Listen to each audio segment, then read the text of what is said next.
All right. So let me just do a quick sound check, people.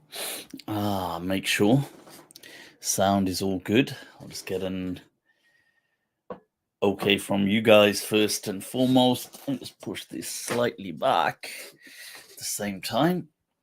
All right. So let me just check that we are live. I take it we are. I'll just let some people send a confirmation, come on live and check.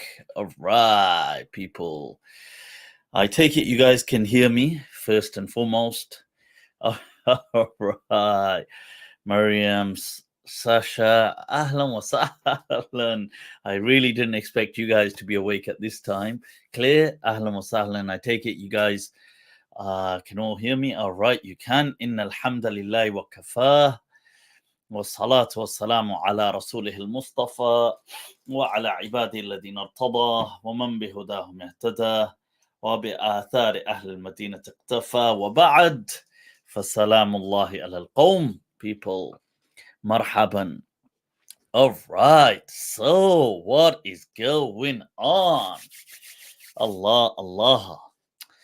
So I'm just, I've also brought out the comments on this side, just enlarged, so I can see what you guys are saying. Somebody's saying, what's this comment here? Yeah, all right, always, you're doing it. Did you see my salam? Did you see my DM on Insta about paying for Patreon in Bitcoin? All right, I like the sound of that. That would be... está muy bien. That's what I'll say. Of course, you can. Crypto's is most welcome. This one. All right. So Claire, ahlan wa sahlan, welcome. All right. So Sasha G, marhaban, and welcome as always. We've got Faisal, I see Saracen saying it's a cloudy day where he is. Well, embrace the clouds, yeah. Embrace it all. That's what the spirit should be about. All right, so people, you know the drill. All right, Scorpio, marhaban. Right, so what is going on? Whilst you guys are clicking like and share and spreading the love, people, spread the love. That's what it is. That should always be the focus. Spread the love, not the hate, man, not the hate. So whilst you guys are doing that, I'm going to bring up as well. Let me just bring up today's what we've got for today. Right, if I can find it, that is. Where is it? Let me just take a look. See, good thing I've got my not there. Right, there it is. Okay, so whilst you guys are clicking like and share, I'll just bring this up. What we're going to be taking a look at today is, I thought, after all, what better than to speak about than the legacy that awaits all of you amazing people and anyone and everyone. Allah. So the legacy that awaits, some Quranic guidance. I want to take a look at some verses that reflect that. And I wanted to do that through the prism of Ibrahim alayhi salam. Just showing how this story in the Quran of Ibrahim alayhi salam reflects, and especially there's an exchange, a dialogue in a dua format and an expression that highlights really, and it should boost everybody's aspirations. So to give that, to kind of bring it home for us, I want to go through that. And also, where are we? I thought, since we're going to be speaking about legacies, here's the personality, Qais ibn Asim al-Minqari, and I'll introduce him. Somebody from pre-Islamic Arabia, but actually makes it into Islam. So he's from the Mukhadaramin, and I'll speak a bit about that. And I thought, since we were mentioning him, why not? Since we're speaking about legacies and people that have done things and sometimes heroic feats, why not speak a bit about Barraq ibn Rawhan? All right, who on earth was Barraq ibn Rawhan, people? And what's this? Who also, as part of his legendary feat, is this love story. Right. So part of the legacy of some people, in addition to heroism and all the other kind of great astronomical feats that they had accomplished, was also a legacy of love. So let's take a look at that between him and Laila. This is a different Laila, not there's a very famous Majnoonu Laila, whose name is Qais. That's in Islam era. This is so this is going, this is somebody known as Laila al-Afifa. We're going to come to all of that, people. We'll come to all of this. But before we do, let's first and foremost, let's take a sip of this. Yeah. So, right. Kya baat hai, yaar, kya baat hai. Right, so Rahim, you're doing it, yaar. You're doing it. Shukran, shukran. It's almost the end of spring, but it's like midwinter instead. Lol, Oz weather is nuts. I was about to say, when you said spring, I thought,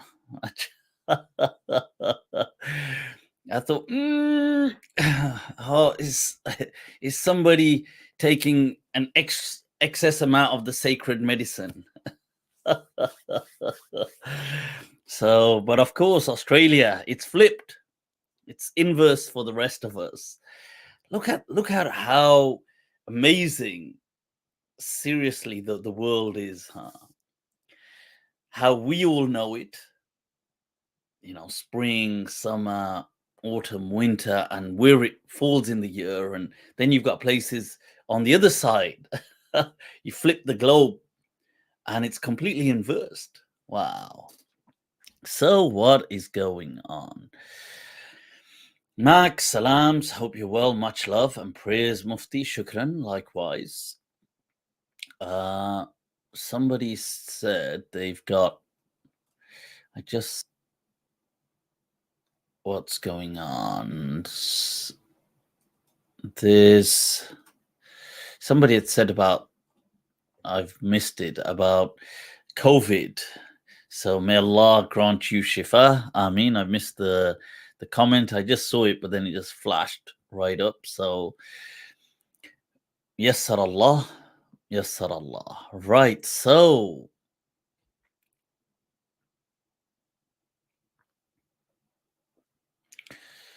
you're right.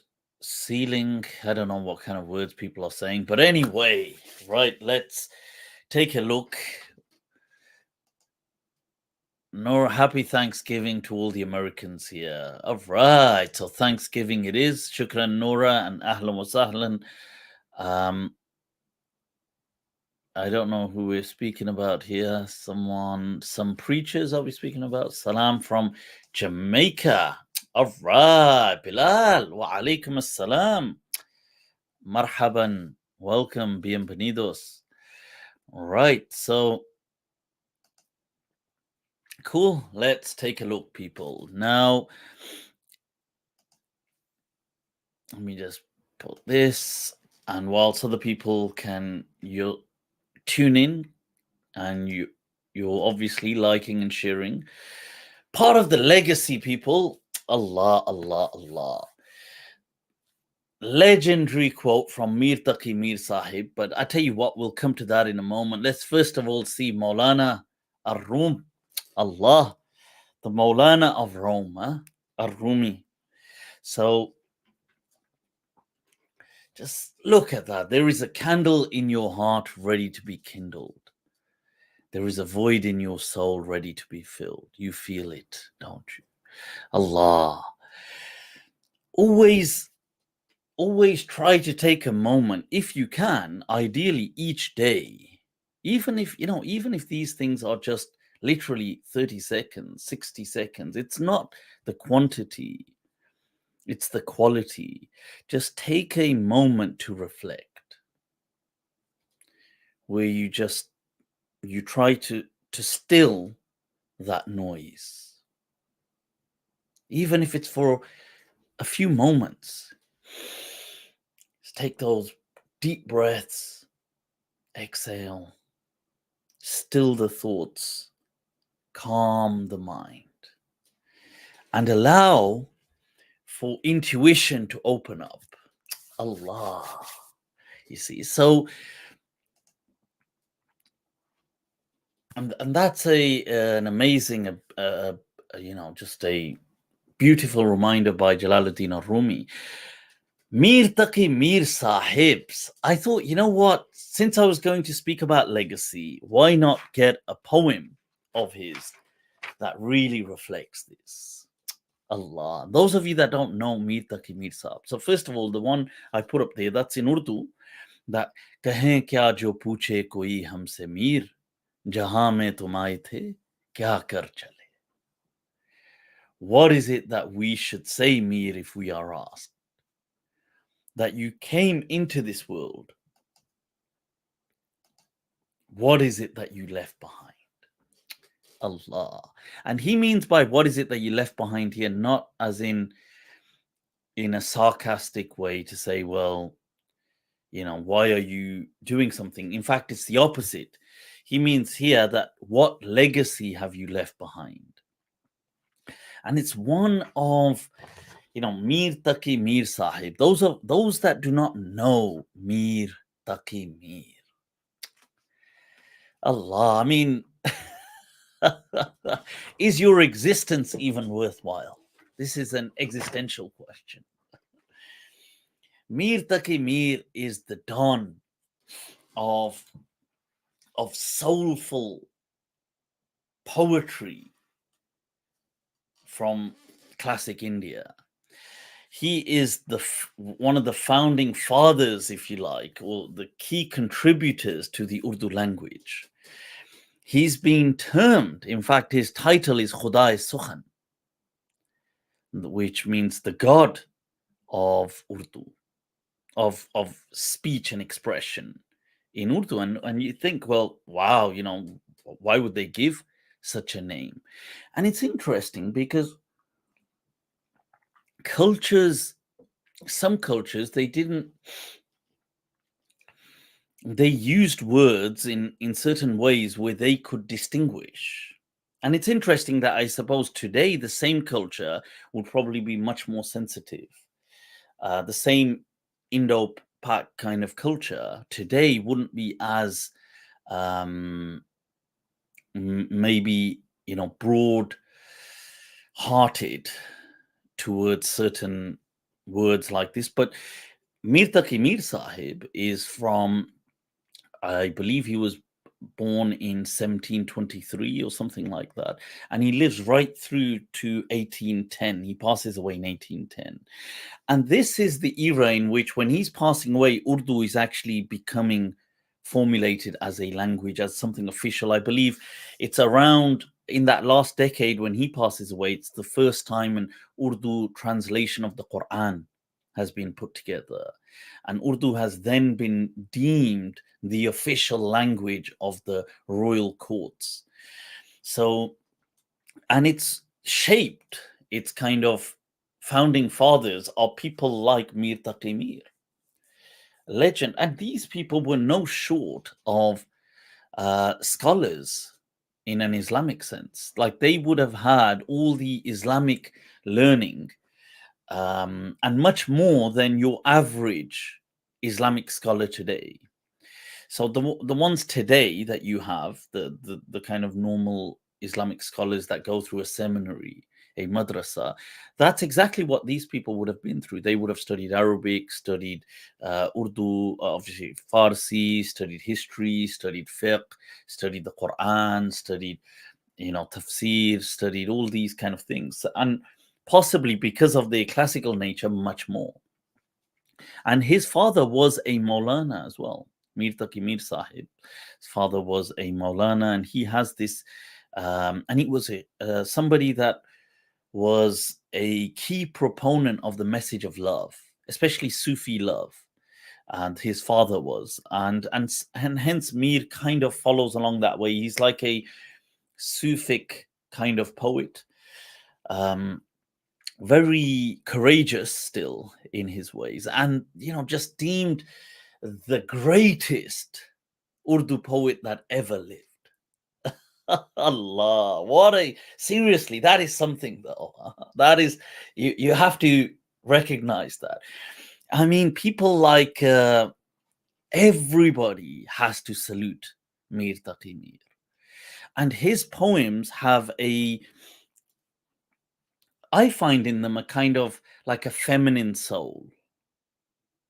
They are very soulful. I'll definitely describe them as that, and they also kind of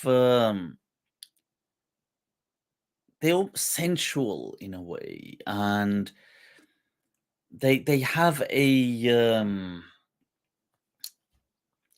delicacy about them, that they're delicate. It's amazing. And they're not necessarily awkward. And what Mir did is he introduced a lot of concepts into Urdu poetry. So each era poetry has it has certain kind of motifs and certain themes that the poets run by.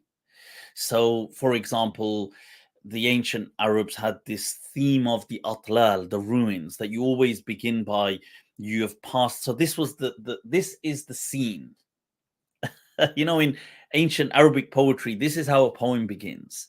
The scene begins with a poet has passed by the ruins of a former town or an abode, and this has triggered for him memoirs, and he starts to reminisce. Often the ruins may be the ruins of someone he loved, but they don't have to be. Sometimes these ruins could just trigger memories, which then trigger his memories of love, and then he'll go into the theme will change from the ruins. It will change to things like his bravery, or him going to war, or him, womanizing and doing all of that, and his kind of own escapades and expeditions. And so that's in classical Arabic poetry. That changes obviously later on. So in Urdu poetry, you have certain themes, like when they will speak of beauty. For example, similes with certain animals, as in the gazelle is a key one, the eyes of a gazelle and a woman, her eyes, and things like this. These were introduced. A lot of these themes that are commonplace today. I don't know if people are still very familiar with them, but they're very common in Urdu poetry, were introduced by the likes of Mir. Like, he actually introduced these themes. So prior to him, people weren't using them as much in that way. He brought in a lot of these similes, and he brought them from Persian and other languages. And then this is why he's deemed the Don he is. And it's enough to say that Ghalib says about him that he says about himself.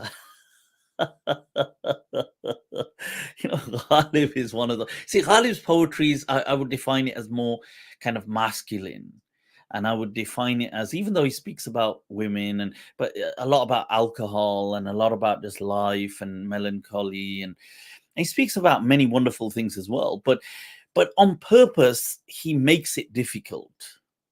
Like he makes the words very awkward and like he'll put words in there that you have to try to figure out what does this word mean. You know, he's letting basically, you know, this guy is is sophisticated and educated and a cha-cha. What I wonder what that word means. So, and he puts a lot of Farsi in there, and it doesn't. It is difficult. I think Ghalib's poetry for many people today would be more difficult than Mir Taqi Mir's poetry. Even though Ghalib is like, you know, much, he's late. In fact, Ghalib meets Mir at a very young age. So Ghalib must have been a kid. And he allegedly meets Mir Taqi Mir because Mir lives an incredibly long life, passes away in his 90s. So he meets him when he's in his old age and Ghalib is just a kid. So Ghalib doesn't rate anyone. He's at the height, you know, at the height of arrogance when it comes to poetry. And even his name, Ghalib, you know, the one who overcomes.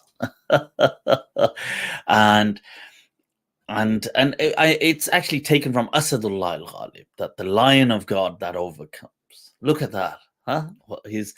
Nobody could ever be rated by, and occasionally, maybe whilst, you know, he's had a bit to drink, he might kind of praise someone occasionally, but it's difficult. And he says in his poem, I mean, imagine praising someone in his poetry, which he wants to eternalize. He says, "Rekhte ke tum hi ustad nahi ho Ghalib." He says that, Ghalib, you're not the only Don of Urdu. Of Rekhta was a former name for Urdu. He says, कहते हैं अगले जमाने में कोई मीर भी था.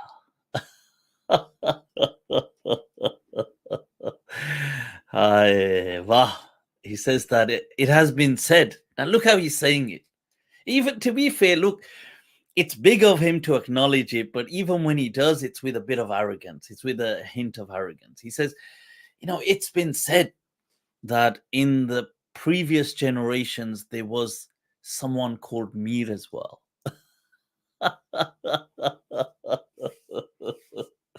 Oh, you gotta love him, huh? You gotta love him. But yeah, I thought, let me share this with you guys, because this is just epic. You know, we can't. Or shall I take a question or two and then come back to this? No, let's deal with it right now. This is one of Mir Taqi Mir's poem that you have to familiarize yourself with. Faqeerana aaye, sada kar chale. Miyan khush raho, hum dua kar chale. Allah. Now check this out. Faqeerana aaye. That we came as like people who are not interested in this world. A faqir is like, it's used in the sense to mean a poor person, but in Urdu it's used more for people that are kind of devout as well, and they don't want anything of this world. Usually they are colored by a religious flavor and devoutness, so they just, you know, they're disinterested in this world, what the world has to offer. So he says, Faqeerana aaye, sada kar chale. That they came like this and they just left with an echo. And what was that echo? That Miyan khush raho, hum dua kar chale. That be happy. That may you always be happy. We leave with a dua for you. Allah. Now that is really Mir's flavor. His love shines through. Honestly, this is why I love Mir. I love many of the poets, but he has this kind of this caring nature about him that comes right through. But I mean, he at times is very clear as well. You know, he's very he can be provocative in his poems as well. You know, he's not like he has a poem where he says, "Chor ke sab dino imam Mir, hum jiske vaste." That he says, Mir, that those do I have it here somewhere?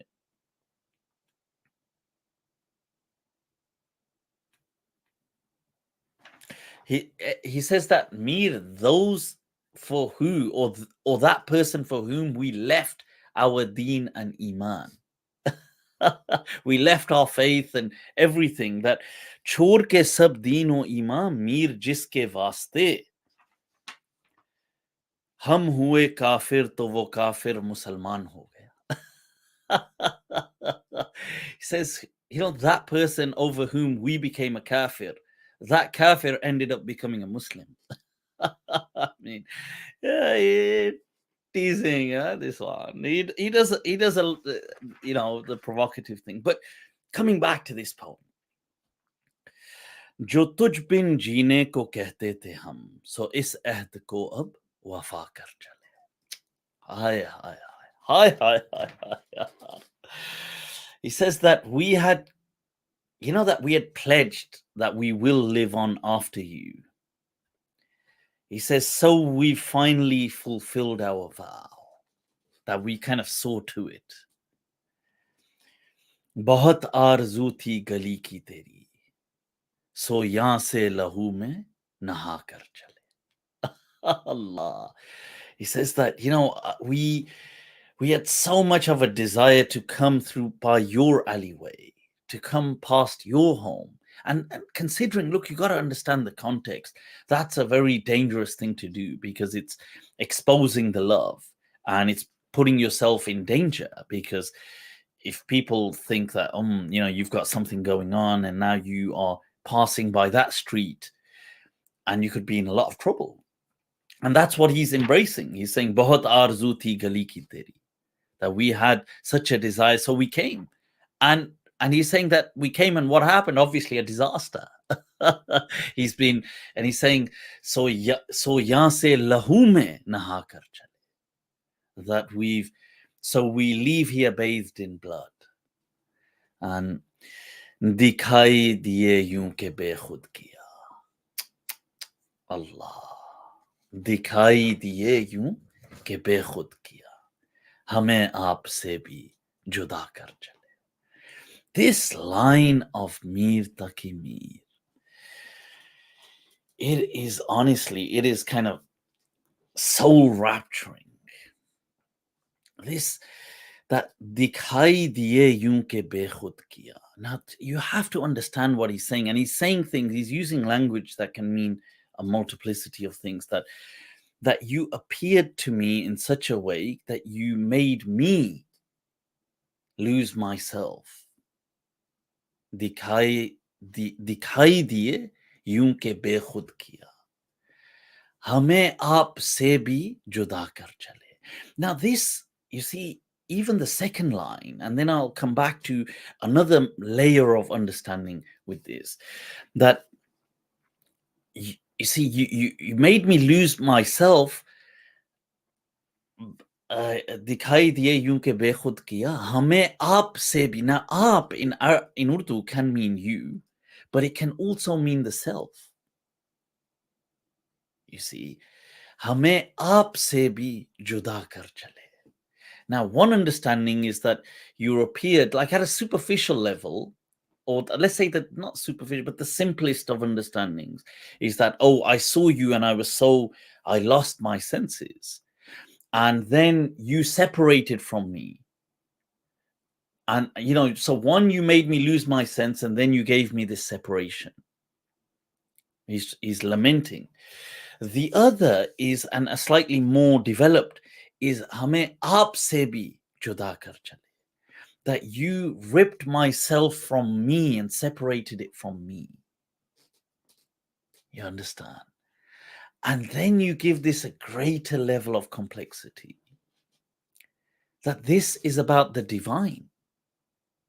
You see, that when you saw the symbols, the signs, the ayat manifesting, that dikhai diye yun ke bekhud kiya, that it became, as it became realized, the self was lost, annihilated, ego death. हमें आप से भी जुदा कर चले. That in it I lost my sense of self, but I found my soul. This is honestly such a profound poem. This दिखाई दिए यूं के बेखुद किया हमें आपसे भी जुदा कर चले जबी सजदा करते ही करते गई हके बंदगी हम अदा कर चले. Allah. He says the forehead continued to prostrate and prostrate. We fulfill the rites of rituals as well. And this could be understood in many ways as well. Parastash ki yahan tak ke e but tujhe. Now, this is here he's speaking once again, it could be understood in many ways. He's saying, I adored you and loved you so much. This is what he's saying. E but. Now, but is an idol. But this was also used in many ways to refer to, especially in Urdu, in classical Urdu, to beautiful women. They were referred to as but. So he says that to you, to that extent, nazar mein sabun ki khuda kar chale. Allah. He says to that extent that in the eyes of many, they considered you a deity. And in that, there's a whole philosophy to unpack, that how humans have fallen into idolatry. And maybe the thing behind it was this intention of admiration for something, you see, and it developed into something that it became idolatry. That's one complex layer to the poem. But in it, he uses a classical, you see, this is classical Urdu. So the word here, sabun, isn't used today in Urdu. Today they would say sabhi, yeah, sab, but sabun, nazar mein sabun ki khuda kar chale. This is obviously Mir Taqi Mir Sahib's. His Urdu was obviously back then. Some of it has changed since then. So certain words you read, he has his Sarhane Mir ke. What is it? Sarhane Mir ke koi na bolo. Abhi tuk so gaya rote rote. That abhi tuk rote rote so gaya hai. Yeah, that's something. It's abhi tuk rote rote so gaya hai. So in that as well, he uses tuk is no longer used in, people wouldn't understand it today, but it meant in Urdu, it meant just now, like it's been a brief while. Zara, like abhi tuk, abhi zara pehle, like that. Abhi tuk rote rote so gaya hai. That he just for a while just only fell asleep. That sarhane mir ke koi na bol. And sarhane is another, it means the pillow. People don't use it as much in Urdu now. They use takia, but really sarhane comes from classical Urdu in that sense, and Farsi to mean a pillow. Many people use it in other dialects. So in our actual language, which and in other parts of Punjabi as well, I'm pretty sure they still use sarhana to mean a pillow. So anyway, I thought I'll introduce that. Can't really go without the legends. People, what is going on? You see, I get carried away when I start speaking about poetry. This is right. This is Mari. Shukran. Mufti ki marda. Mufti ji mar dala. Kahan yaar, kahan. This is, हम कहाँ मार सकते हैं? खुद मरे हुए हैं. This is the but I implore all of you to explore poetry, explore Urdu. If you do understand Urdu, I think you should definitely and use there's a really epic website called Rekhta, REKHTA. I think it's .org, or I don't know what it is. But if you type it on Google, it'll come up. And it's an epic website. They have an app, and they give you new poems every day, and you can even check the words, and they give you a dictionary, and they give you a brief biography and the collections. It's epic. I definitely recommend it. Right, so what's going on? Somebody said, I was reading it. Awesome. Awesome stuff. I went to a shop in Pakistan. They were saying sarhane. Sarhane. Yeah, I mean, we actually say that's actually the word I would use. As I mean, we speak that kind of Pahari, Patwari, if you like. That's with my parents. I obviously speak Urdu more so. My Urdu is probably a lot better than my, a lot more fluent.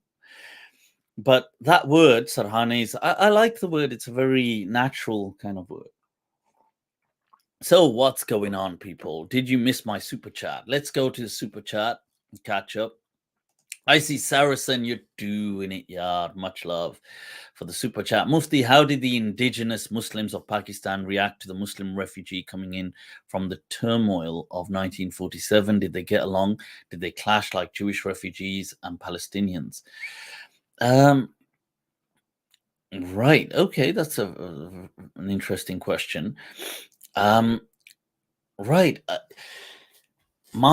From what I'm aware of, and the kind of reading that I've done, and the kind of little research I have in this is, and I'm not an expert on that part of history, but is that it was very welcoming, and you have to understand why as well, because that time there was a lot of turmoil and instability in the entire region.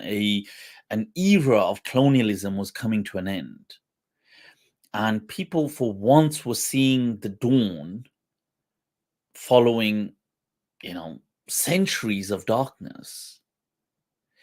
So the faith was an incredibly important factor, and the migration that took place is the largest known migration in recent human history, where approximately 5 million people got up and uprooted and rerouted themselves.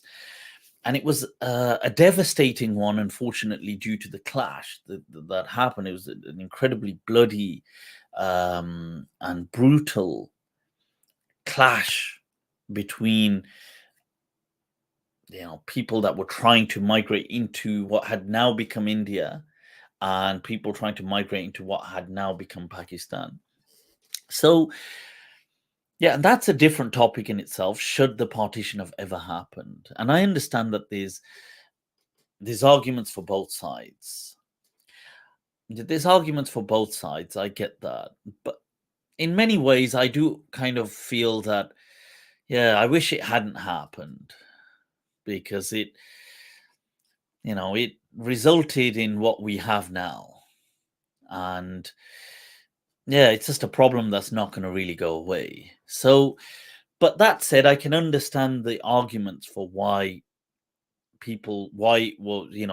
for pro partition.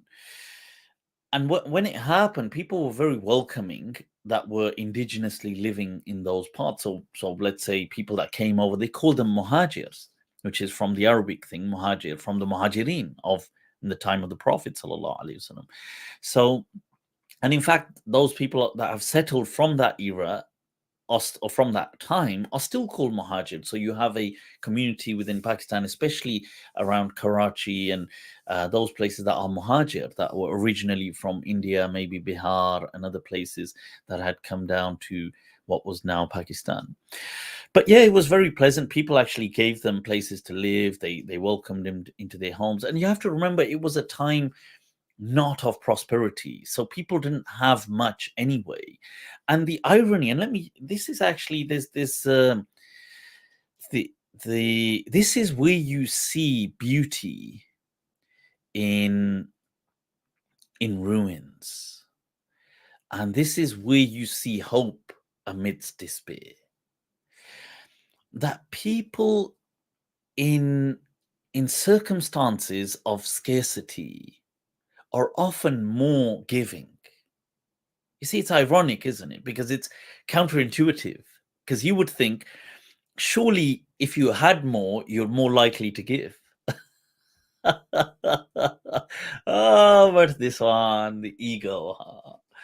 You see, because you would think that if you had more, you're more likely to give. But actually, the less you have, the more likely you're to give. It's crazy. And this is, and this is why you find that people with great heart are often the people that are impoverished and poor and destitute. And this is why the Prophet ﷺ said, it's a fantastic, an amazing hadith, if only we think about it. He said that, "Uhibbul fuqara wal masakin," that I love these people who are destitute and poor. And he said, and I pray to be with these people even after I've passed away. Now, why was the Prophet saying that? People say it in a way that, oh, the Prophet loved the poor people. And of course, but they don't kind of remove the surface layer. It's because true compassion is often found with those people, that they haven't got lost in themselves of these luxuries and excess. They haven't yet been adorned with excess. So they're in a much more loving and giving state. And so, yeah, and that's another, if we psychologize it, another factor, that people had less, so they were more giving. Right, let's move down. Warcrafts, I still remember you, Nati. Well, that's good. Nothing pretty about, okay. Ghalib is in a different league. He is indeed. Right, so I think did I miss any other? Let me scroll back down. Dear, did he miss my super chat? Mufti, where do Neanderthals and Denisovans fit in the Islamic narrative? Where do the Neanderthals fit in? What group and denomination? Is this what we're trying to figure out? No. Neanderthals and Denisovans, and there's arguably another X species, which we're not sure who they are yet, but we know that they've contributed to our DNA as well, and so they must have existed. And so, right, where do they fit in? I don't know what that means, in the sense that they obviously weren't around when Islam is around. So I don't think they fit into the Islamic narrative, if that's what you mean. Or if you mean by the question, what does Islam say about them? Islam doesn't say anything about them. But Islam isn't here to speak as, Islam isn't an archaeological or an anthropological manual or a study guide on how to approach the human genome structure, or it isn't a book on physics, or it isn't a book on biology, or isn't. It's a message to connect people to the divine. The Quran hints towards other hominins that preceded Adam alayhi salam. And I've covered this previously. I mean, there's different ways to look at it. So the Quran hints towards this, that there were other hominins that preceded Adam alayhi salam. It doesn't clearly state it, but it hints towards it. Now, some people say, well, that hint could have they don't, let's say they don't feel comfortable with that. So they interpret that hint. Oh, you don't need to interpret, it's a hint. So it's not being very clear in expressing it, because it's not pertinent to the message. That Islam, the Quran, did not come to teach, the Arabs, for example, about Neanderthals and Denisovans and all this, and other hominins or Heidelbergensis or, Homo erectus or Australopithecus. It didn't come for these things. So well, there's no point kind of extrapolating on this, and plus these people wouldn't understand that at the time. The Arabs of Arabia, there's no point talking to them about, and do you know what happened to Australopithecus? It's like, oh, what? What are you talking about? So, but it hints. So Allah mentions in the Quran that things about Adam being a type of bashar. So, inni khaliqun basharan. See, a type of bashar. And some people, they're not that convinced that the hint is referring to that. Then there's Allah mentions in the Quran this questioning that there is, almost this, and one can ask that, why is this even mentioned in the Quran? Like, what is the purpose?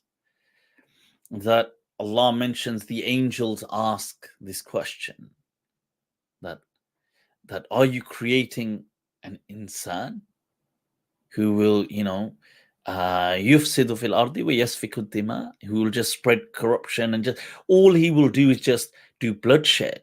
They'll just go about like beasts. And the question is that, what were they basing this knowledge on?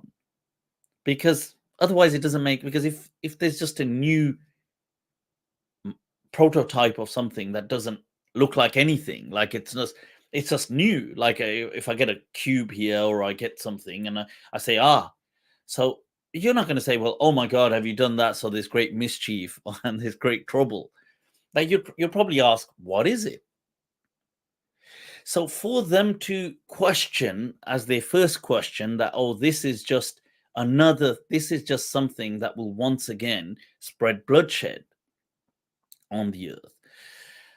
The question is, where were they getting? They were basing this on something. So some people have said they were basing this on other forms of creation, i.e., the jinn, possibly, which is unseen creation, unseen forces at play. That's one way. Some people said they just base this on creatures. So, like, let's say dinosaurs and other things that have lived and roamed the earth, that these things that have just killed each other and just been beasts of prey, that's what they're basing it on. What seems more apt is that it's actually based on the fact that it resembles other hominins, that this hominin looks like other hominins before it, even if it's slightly different, but it resembles them. So, what's so special about this hominin? And that kind of seems much more apt. Also, another amazing and beautiful way of looking at this verse of the Quran, if you think about it, inni ja'ilun khalifatan fil ard, that Allah says, I'm placing now a Khalifa. And one of the amazing, this is the Arabic language, is that one of the amazing connotations of what this word means, because there's no point, you see, Khalifa now means like a ruler, but that word of ruler developed after Islam. So pre-Islam, the Arabs never used to use the word Khalifa to mean a king or a ruler. But this is a post-Islamic occurrence. So there's no point reading the Quran with post-Islamic language. That's like saying, so for example, when the Quran was being revealed, there were no ulama, like clergy or scholars. So when you read the word ulama in the Quran, you can't think it's referring to clergy. I mean, by extension, it could be. So you could say, look, and this is one of the amazing features of the Quran, that it can by extension be referring to things. But by default, it couldn't be speaking about the clergy or the scholarly class, because there were no scholarly class in the time of the Prophet, so when the Quran is being revealed. So you have to think, well, how was it when in the Prophet's lifetime? So in the Prophet's lifetime, Khalifa couldn't have meant king or ruler, because the Arabs never used it like that. Now, one thing, what it did mean is something that comes after. Now, you see, or something that comes at the end of, because khalf, the word khalf in Arabic means behind. Something that comes, so this thing comes, then behind it or at the end of it, Khalifa, comes this thing. And it would make sense that in a chain, a series of manifestations, the final succession to all of that, all of these hominins, is the ultimate, which will result in the cognitive revolution, which will result with mankind as we know it. I think that's an amazing, beautiful way to read these verses of the Quran. Right, so let's move on.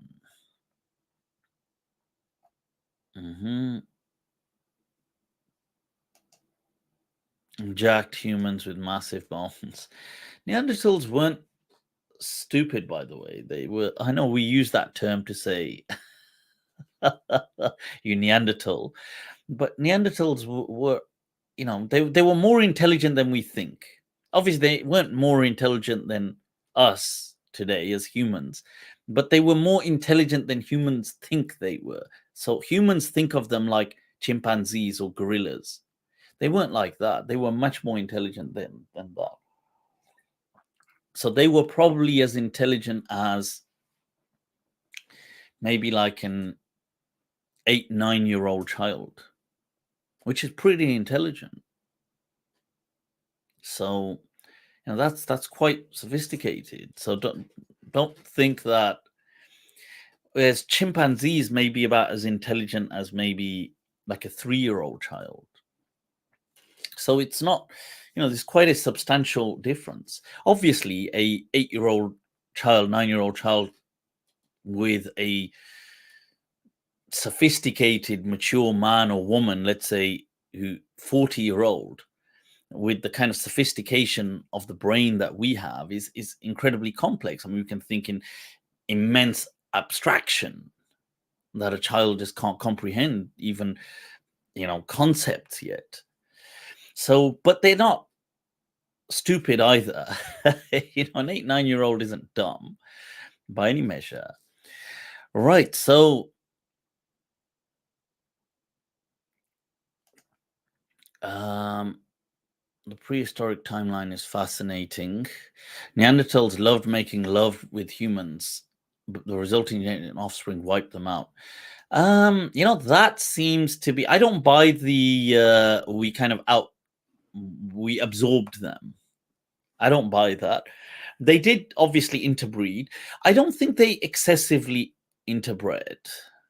I don't think so, because you see, creatures have a different scent to them. And I think they would generally, Homo sapiens and Neanderthals would recognize a kind of difference in scent that would be kind of somewhat off-putting. Like, I don't think they would, like, obviously they can see similarities between us and them, but they wouldn't be a kind of like a sexual appeal, because we are just totally different humans, and we would have, like I'm saying, we would have fundamental sense to us that maybe we can't smell because we're humans. we're all kind of Homo sapiens, so we must all have it, but they have it. So like the way animals have a scent or an odor, they would have had an odor that would, I'm sure, that Homo sapiens would have found somewhat repulsive. I'm not saying it would have been totally, like, you can't totally stand it at all, but I'm pretty sure it would have been somewhat repulsive. They wouldn't have found it appealing. So hence, I think it was the other way. I think it was more so Neanderthal men with some Homo sapien women. And I don't think it was excessively happening, but I think it happened on some occasions. Obviously, you're going to get some, and the Homo sapien woman is then still with her tribe, and she gives birth to the child. So the child carries on, and the child has then Neanderthal DNA, but then that child would mate with a normal human, and so it'll kind of rinse it. It'll kind of like clean it out, filter it out. So hence today we only have 1 to 4%. This is non-Africans. Africans don't have any, usually, Neanderthal DNA, but non-Africans, I think Europeans having the most, and then other people as well. So all non-Africans have some Neanderthal DNA, but it's a small amount. It's probably anything between 1% to about 4% in between there. And it actually contributes for, also, check this out, it contributes for the weakness that humans have for smoking. So those of you that smoke and you can't seem to give up smoking, I'm part of that is as a result of what was inherited by the Neanderthal DNA. Part of that. I mean, I'm sure, obviously, even if you didn't have it, you could still get affected by smoking, but I think it gives a greater propensity to being addicted to it. That's all. Right. So what is going on? Homo sapien women under duress. Well, I'm sure it was all a very long time ago. And yeah, well, not much you can do about it. You can just embrace the genes now.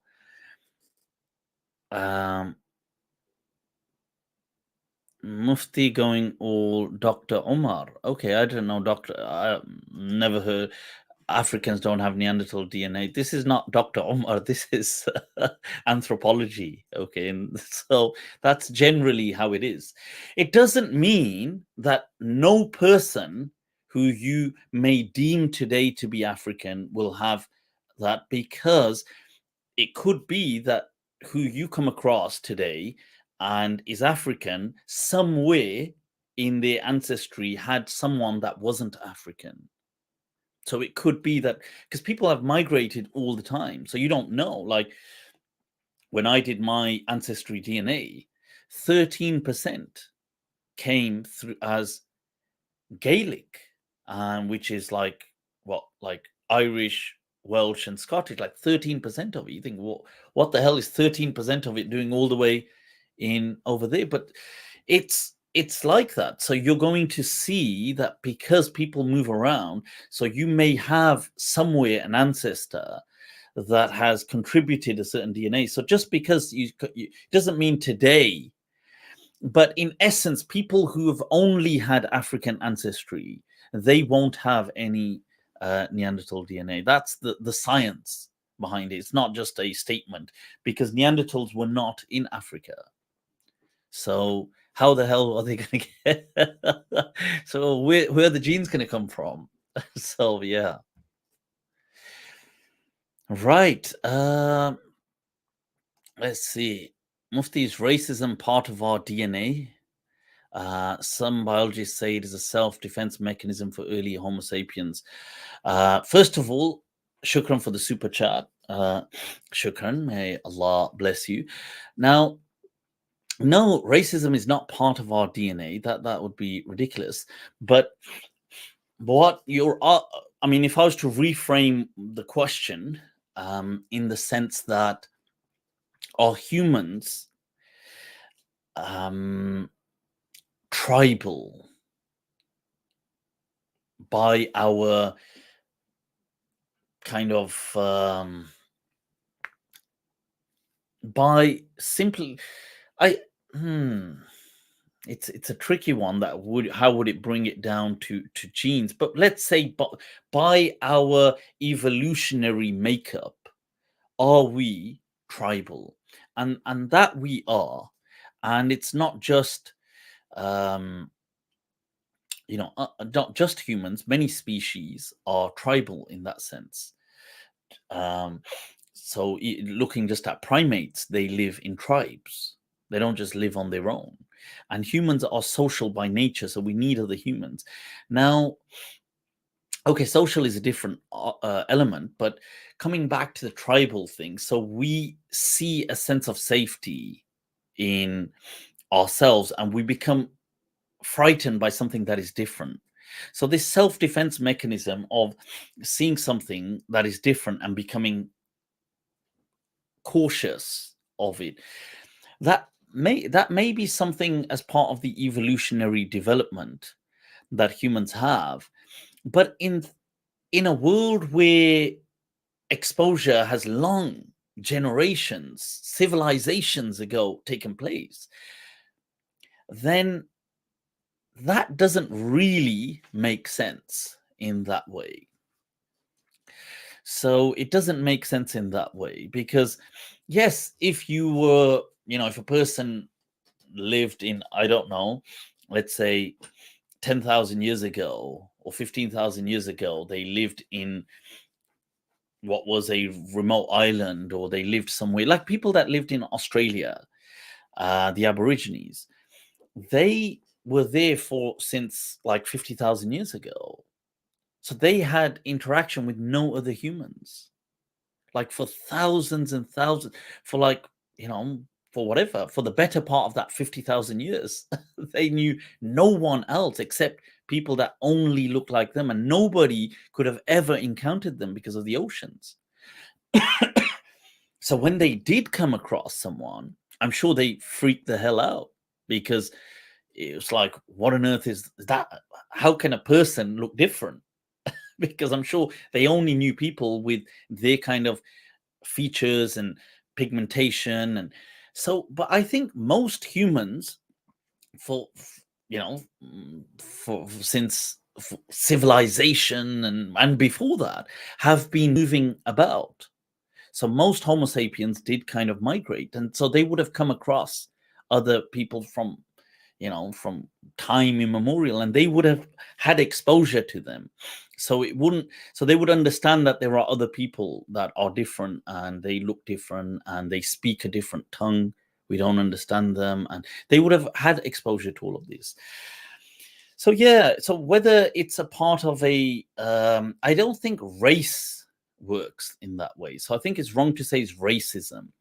I think, yes, difference in terms of that, what something being entirely like you don't understand, they look absolutely, and it's not just, this isn't about skin tone, you see, because racism often today is about, or in the recent past has been about skin tone.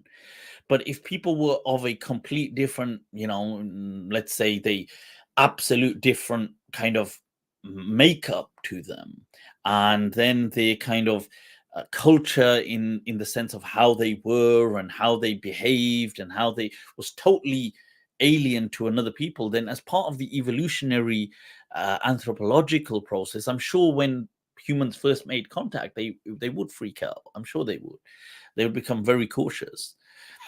But yeah, but the problem with this kind of stuff is, you see, it doesn't work in a world today. And you see, the reason why people have to be careful is saying this could be extended to justify racism, which is absurd, which is stupid. Because today, seriously, the world it's like a small village. And I pity a person that is racist. Honestly, I pity them, because if in this day and age a person is racist, it's like,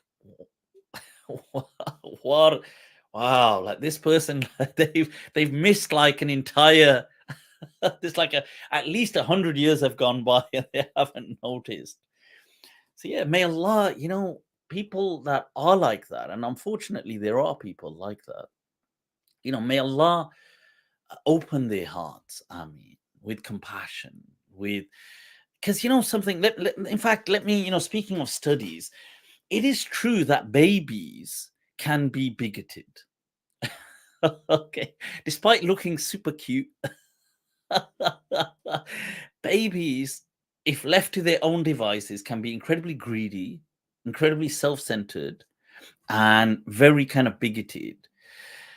So, and this affirms the other understanding that things by compassion has to be nurtured. Ethics and especially altruism and all these things about being loving and giving, you have to nurture it. It's a bit like, you see, in a garden, weeds growing, not not that kind of weed, but the annoying nuisance weeds that grow. You don't need to plant anything or water anything. They're just going to keep growing. You could concrete everything and they'll just grow out of the side.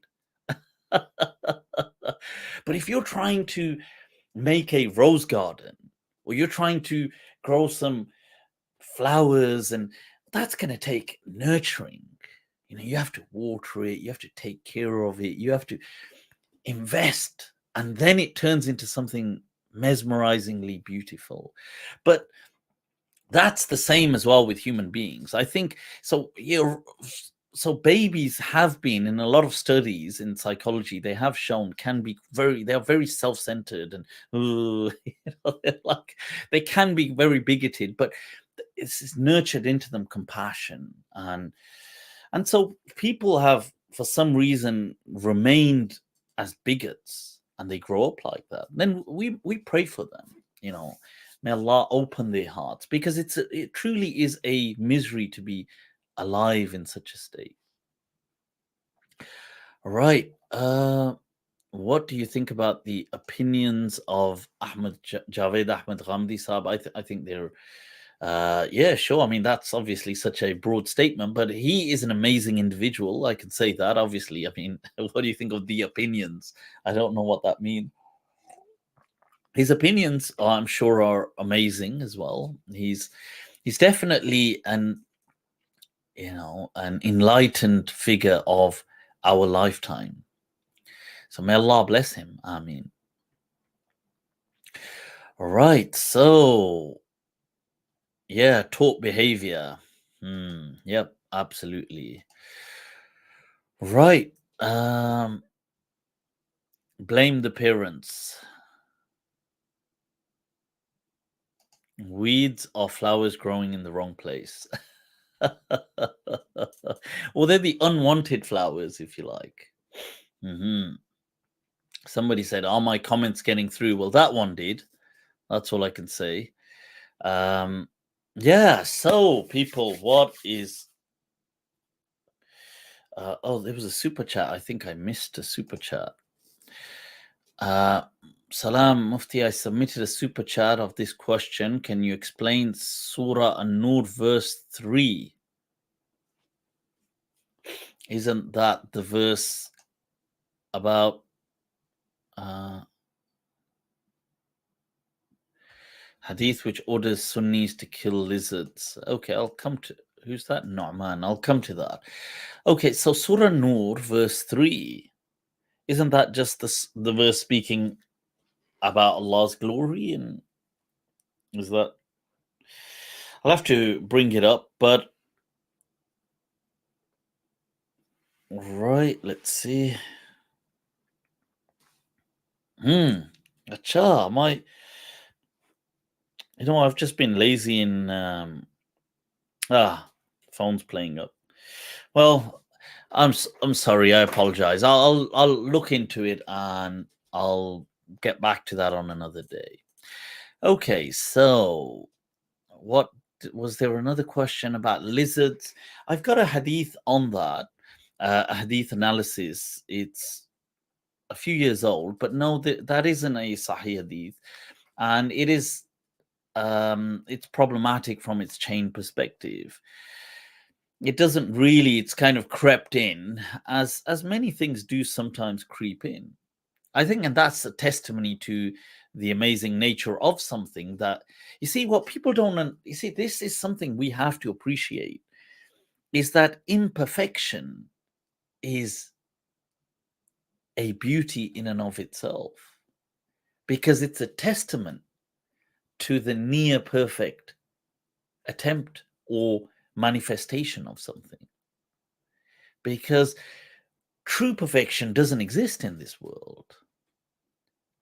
And your imperfections are but a reminder of the kind of quasi perfection that exists. It's amazing. It's how something in itself contains the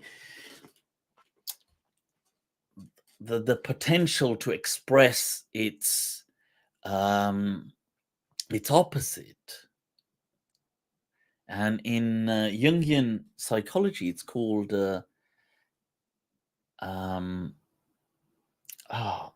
enanto. What does Jung refer to it as again? Refers to it as enantiodromia or enantio. Let me type it up. Right. So.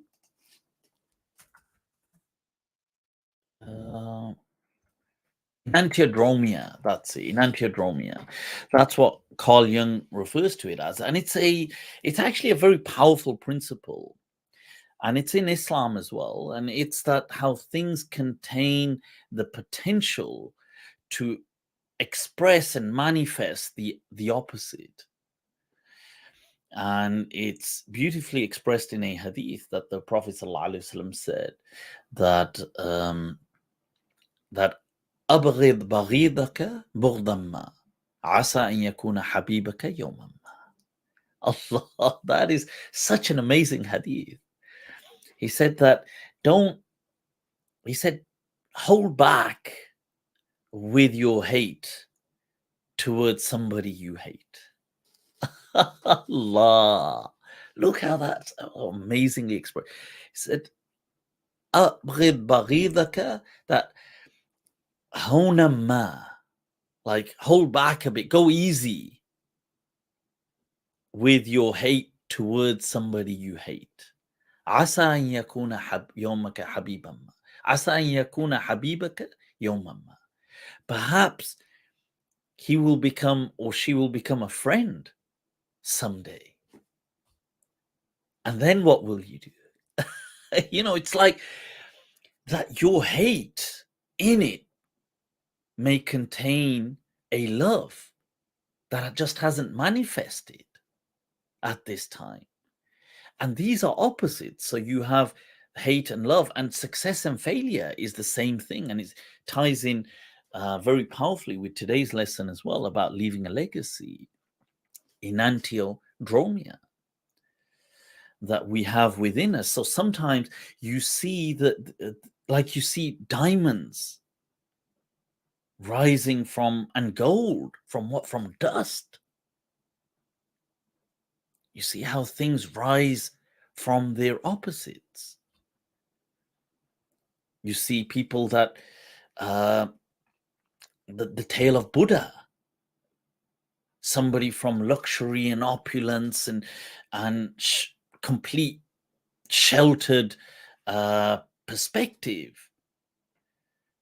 This kind of this path or this manifestation of enantiodromia to result in a complete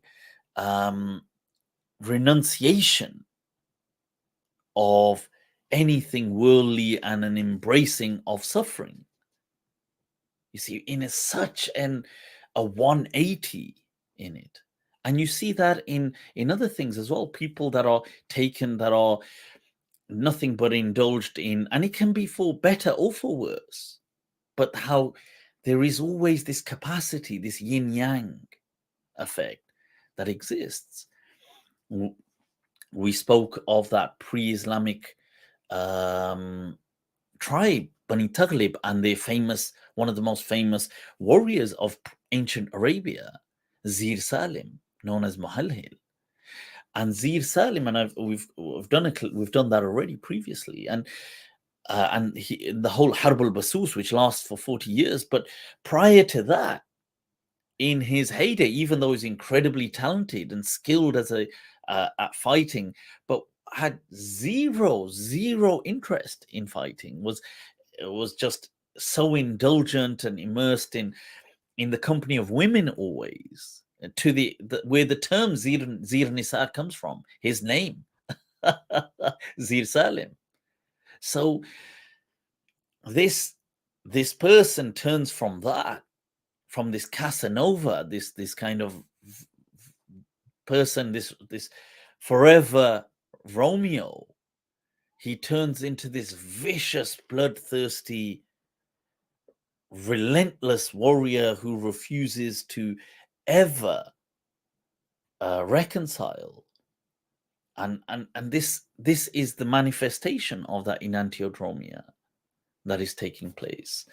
And we see that in a lot of Islamic literature, and you see it come forward as well. And you're reminded of this in the Quran as well, that there is this nature. خلقنا الإنسان في أحسن تقويم ثم رددناه أسفل سافل. Allah, the Quran so beautifully captures that, the potential that أحسن تقويم أسفل سافل, from the best, most elevated, most dignified to the worst. Where is this? It's potential that is all locked within each and every human. So, yeah, so this is something very, I think it's an important lesson to take away.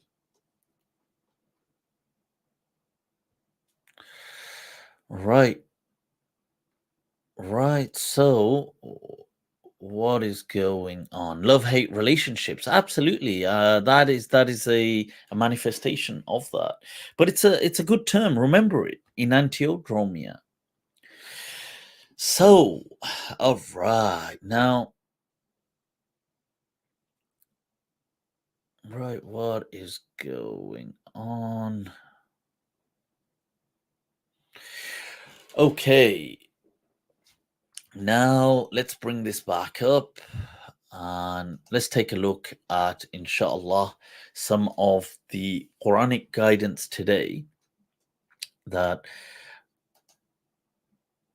echoes this lesson about legacy. A'udhu billahi minash shaitanir rajim. Now, Surah Shu'ara, that's an amazing surah, by the way.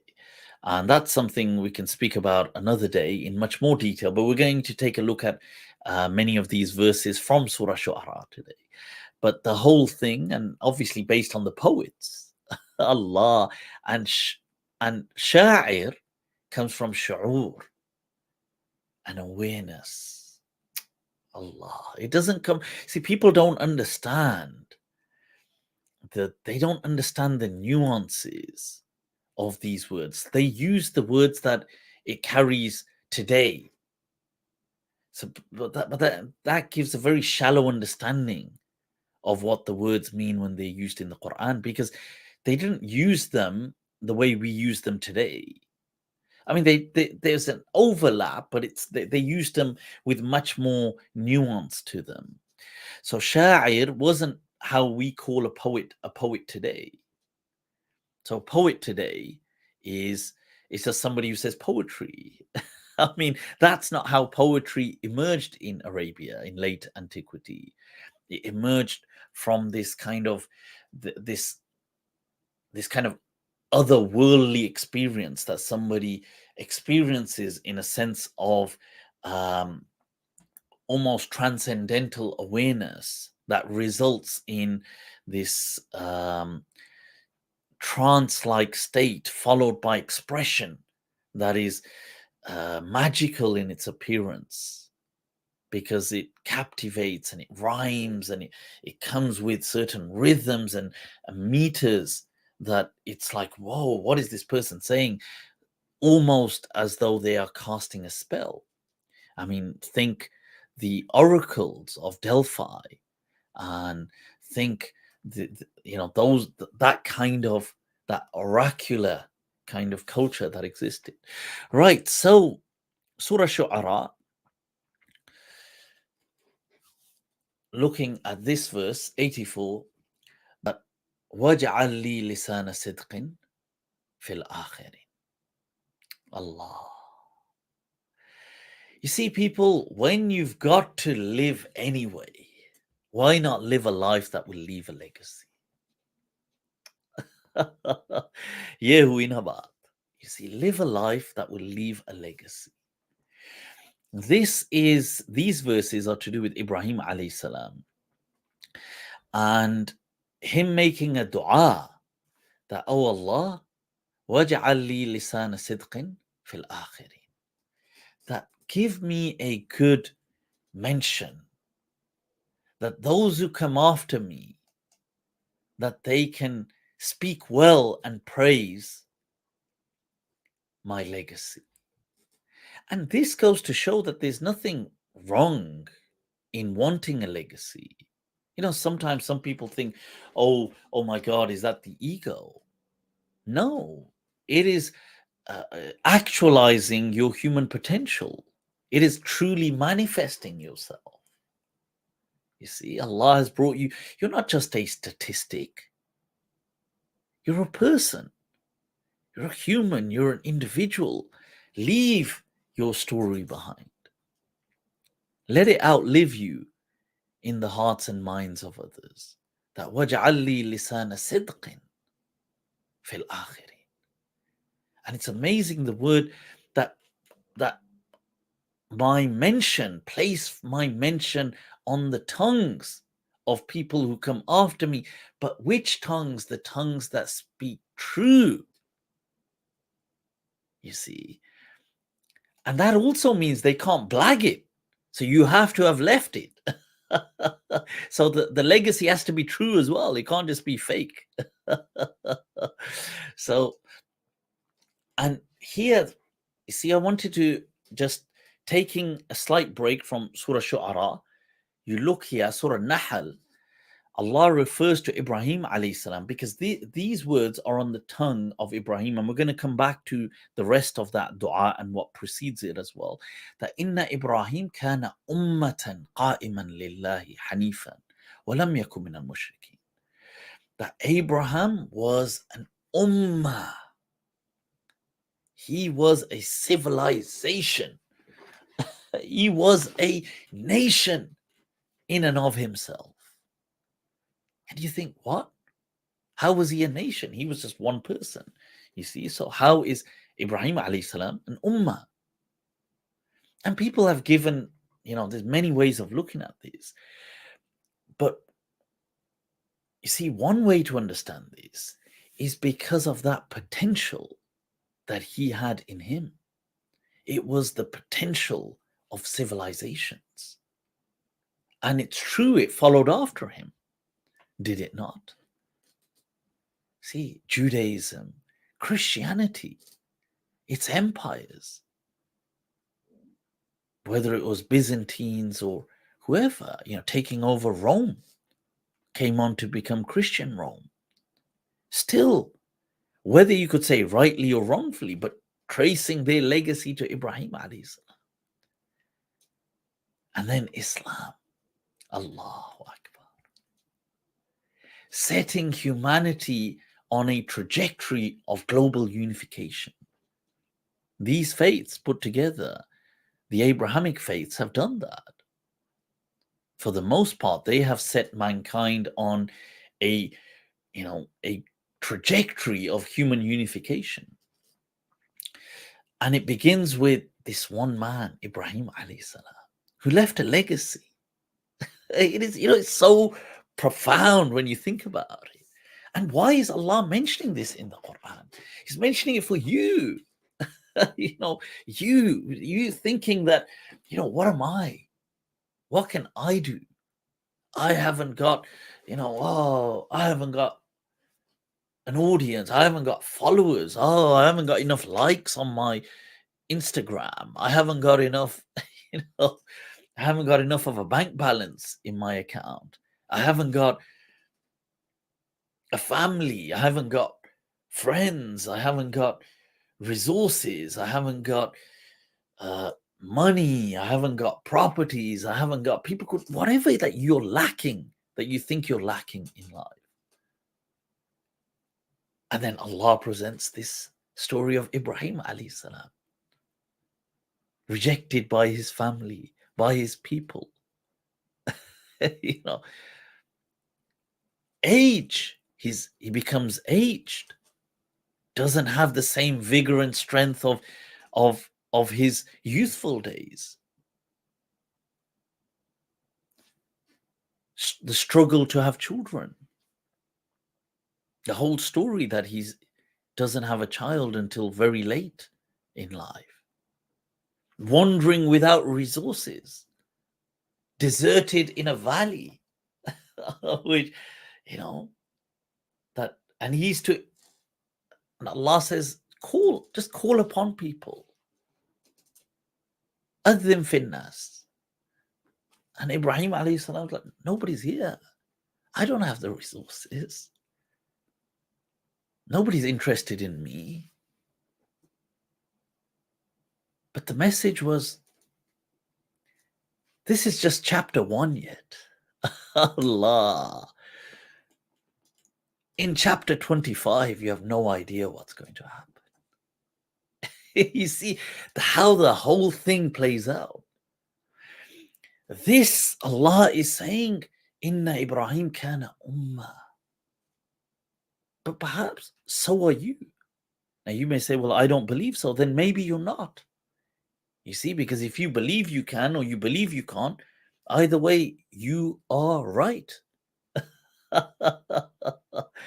So just thinking about that. And now the context to when Ibrahim alayhi salam is making that dua. Now check this out. Because in the verses that preceded, so just before what we read, you see, Ibrahim alayhi salam is speaking about God and his favors. He says, Alladhi khalaqani, who created me, fahuwa yahdeen. He will show me the way. Don't worry. People were saying to him, who's going to guide you? You're leaving your people, you're going on your own. Who's going to guide you? You know, he brought me into this world. I'll have tawakkul. I'll have a sense of trust. وَالَّذِي هُوَ يُطْعِمُنِي وَيَسْقِينِ. See, he was going on a journey alone. Where are you going to get food from? Somebody's made a shift. They've left a particular job. They've gone to a different job. Maybe somebody's quit something to follow their dreams. People have said, you know what? You're being stupid. Where are you going to get your money from? Where are you going to get an income from? Who's going to pay you to, I don't know, be a writer? Who's going to pay you to follow this passion? Who's going to pay you to do this? It says, وَالَّذِي هُوَ يُطْعِمُنِي وَيَسْقِينِ. It says, Allah, he feeds me, he gives me to drink. Now, but what happens when a person is without support mechanisms? And this is actually psychologically shown as well. You see, when people are often rendered alone, their immune systems can become weaker. They can. Doesn't mean they have to. They can. But there's a distinction between being alone and lonely. And we covered this last week. And Ibrahim alayhi salam says, وَإِذَا مَرِضْتُ فَهُوَ يَشْفِينِ. Yeah. If I get sick at times, Allah heals me. Look at the narrative. It has been shown that people who have faith, now, you know, studies have been conducted on this. People who have faith tend to outlive people who don't have faith. They tend to have stronger immune systems. They tend to recover from illnesses quicker. They tend to get their life back together following catastrophes quicker than counterparts who don't have faith. No, إِذَا مَرِضْتُ فَهُوَ يَشْفِي. If I fall ill, he cures me. Now, you may think that here he is addressing these people, addressing all these concerns. Now, at this point, you see, now this is another, honestly, this is such a beautiful way. I want you guys to pay attention to this, right? Check this out. This is counterintuitive here. Ibrahim alayhi salam has mentioned all these things. You know, God watches out for me. God will support me. God will give me to do this. God will do this. God will do this. Now, at this point, what do you think a person should do? You think, or a person would do? They would be like, they would start praising and being grateful. I mean, not, they would start expressing, let me reword that, they would start expressing shukr to God. Because if Allah, if somebody says, Allah's going to do this for me, Allah's got me, don't worry, Allah's got, then a person at that point might think, I better pray to God, I better, express, I better give. And what can an insan give to God? You can't give anything. But maybe I'm going to try to express my shukr.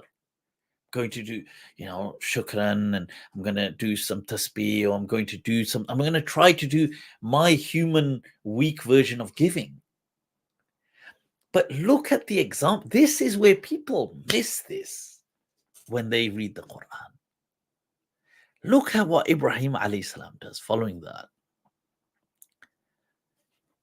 It says, وَالَّذِي أَطْمَعُ أَنْ يَغْفِرَ لِي خَطِيئَتِي يَوْمَ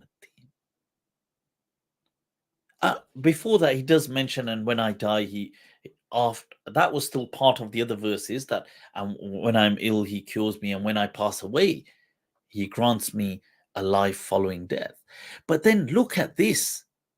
He doesn't follow, but he follows by asking for more. Look at that. So he's saying, look, Allah's going to do this. Allah takes care of me. He feeds me. He gives me to drink. He does this. He does this. Now imagine, in a worldly example, you're speaking to someone. Imagine you've got some kind of a guardian, some kind of a, like a benefactor, somebody that is gracious towards you, and they benevolent, and they give you, they're a donor, they kind of whatever, a king in the past, as people would have had, or somebody, some kind of patron that's like super wealthy. So you're saying, oh, this person is like, this person will cover me, he will support me, he will do this, he will do that, or this king will do this. Now when you finish, the last thing you're going to do is start asking. You're going to say, oh yeah, there's such an amazing person, this person is so great, the best person, best king ever, best millionaire ever. But look, Allah, laysa kamithli shay. Allah is not like a king. He's not a benevolent king like this. He's not like how you picture people. Ibrahim alayhi salam follows immediately by asking, expressing more. وَالَّذِي أَطْمَعَ يَغْفِرَ لِي خَطِيئَتِي يَوْمَ الدِّينِ. And who, by the way, all my mistakes that I've made, I hope he forgives. And then he goes directly, starts asking more. رَبِّ حَبْلِي حُكْمًا. Oh Allah, give me the potential for power. Allah, for judgment, sound knowledge. Give me this hukm. And people say, what does hukm mean? Some people said, does it mean prophethood? Does it mean knowledge? But it's all the potential to be able, you see, because to be able to have some hukm is the potential for some power, whether it's by virtue of knowledge, whether it's by virtue of other means. And he asks this, Rabbi habli hukman wa alhiqni bis salihin. And, place me amongst people who are good. And then he asks more, وَاجْعَلْ لِي لِسَانَ صِدْقٍ فِي الْآخِرِينَ. You see? And make me have a legacy that is amongst the generations that come after me. Allah, he's still asking even more. And he doesn't stop there. وَاجْعَلْنِي مِنْ وَرَثَةِ جَنَّةِ النَّعِيمِ. And you know what? Allah, when I pass away from this, inevitable, make my afterlife even better. Allah, and doesn't stop there. He says, وَاغْفِرْ لِأَبِي إِنَّهُ كَانَ مِنَ الضَّالِّينَ وَلَا تُخْزِنِي يَوْمَ يُبْعَثُونَ. Asks more. يَوْمَ لَا يَنْفَعُ مَالٌ وَلَا بَنُونَ إِلَّا مَنْ أَتَى اللَّهَ بِقَلْبٍ سَلِيمٍ وَأُزْلِفَتِ الْجَنَّةُ لِلْمُتَّقِينَ. Allah. You see, people, one of the key disrupting elements for many believers today, many Muslims especially, is how they understand God, their relationship with God. People's relationship with God is often that it's like as though God is he's like a king in the past. How when people had kings in the past, you see, because in the past, ulama used these examples because they were speaking to people, let's say, that lived in rural cultures, and to give an approximation, they gave these kind of examples. And fair enough, they were coming from a position of understanding for their day and age. But people have this today. But the problem with the king is, as kind and generous as he can be as swift in being vicious, and he can be ruthless. So people had to always live in kind of fear of this king, and they had to give their dues. They've got to pay taxes to this king. That is not Allah. You see, that's a completely disconnected analogy. Allah is nothing. Laysa kamithlihi shay. There's not even an analogy that is like an analogy that is onto him. Allah. And here, instantiated in this surah, you see this coming to life. Ibrahim alayhi salam is mentioning all these things. And when he finishes, one may think, oh, is this the point to start expressing a series of shukr? And he starts asking, and give me this, and give me this, Ya Rab, give me this, give me this. Why? Because it doesn't affect Allah to give. Allah says, Ud'uni astajib lakum. Just ask, I will give. You just need to ask. This relationship that we have with God and our concept of God needs, with many people, it needs to be retuned and refined. And to understand that Allah is not this kind of angry, this being. It's nothing like that. And they've misunderstood God. And this is why I found these verses so amazing, that here Ibrahim alayhi salam is guiding you in how to understand your relationship with God. That look, he will have you food, drink, guide you when you are lost. He will, yes, he gives death, he gives life though. People may fall ill, he will grant you health. And then when he says all of these things, keeps on asking, and even asks for a legacy. and this is mentioned in the Quran. And does he not have one? Because when we think about Ibrahim alayhi salam, this is the greatest legacy for any faith ever. The Abrahamic faiths all are a standing testimony to Ibrahim alayhi salam. So this is such a powerful, potent reminder, and I thought I'd share that with us. May Allah make it easy for each and all. And I would say, seriously, leave a legacy, and whatever little that may be, because you don't need to decide. You can't determine its success. All you can do is just be consistent in your input towards it. What your passion is, to leave that, to have a living reminder and testimony that outlives you in this dunya. Do that. So many people, they live a life that they've bereft of that they reach their final stage and they think, yaar, kash aisa hota. If only. Yeah, if only. This if only is not nice, Why not actually seize it? That lastu biraji'in ma fata minni. that at that stage you can't bring back anything that's gone. La bilahfa wala later wala lo an. Allah says that I can't. The poet says I can't bring back what's gone. Not by saying, lahfa, or not by saying what if, or if only, or damn, I wish things were different. So may Allah give each and all the ability, the willpower to pursue a legacy, and may Allah bless it that it lives on after us all. Right, so let's move on to what I'll do is I'll share the invite link shortly, get on some of you guys to have a little chit chat. Let me see if I've missed some questions.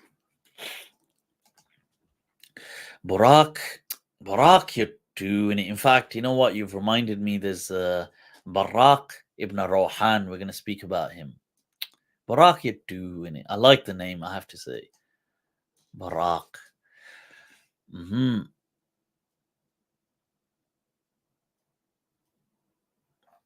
Marvelous. Thanks for the info. Shukran. Muhammad Hassan says, I'm going to be a DJ now.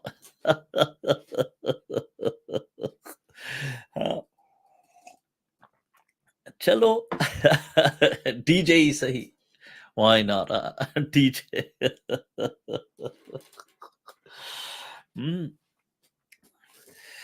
What does Jaun Elia say? Tum bahut jazib o jameel sahi.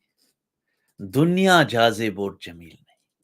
Allah says that you may be incredibly attractive and beautiful, but the world is not so attractive and beautiful. Jaun Elia had a style of his own. He says, "Mat karo bahas, haar jaogi. Husn itni badi dalil nahi." He says that don't debate with me, you'll end up losing. Beauty in and of itself can only take you so far. You need brains as well. That's what he's saying. It's funny, but yeah, poetry, in poetry one can find wisdom. But that's an amazing reminder for people. Because we're in a day and age where people are so easily consumed by social media, and we've spoken about this on so many times, on so many occasions. So there's nothing, in a way, people that are growing up will be a part of that.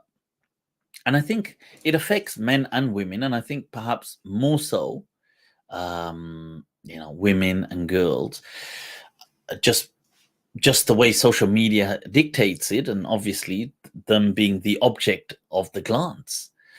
And which is ironic, because at the same time it says, they shouldn't be objectified, but then this is all it does.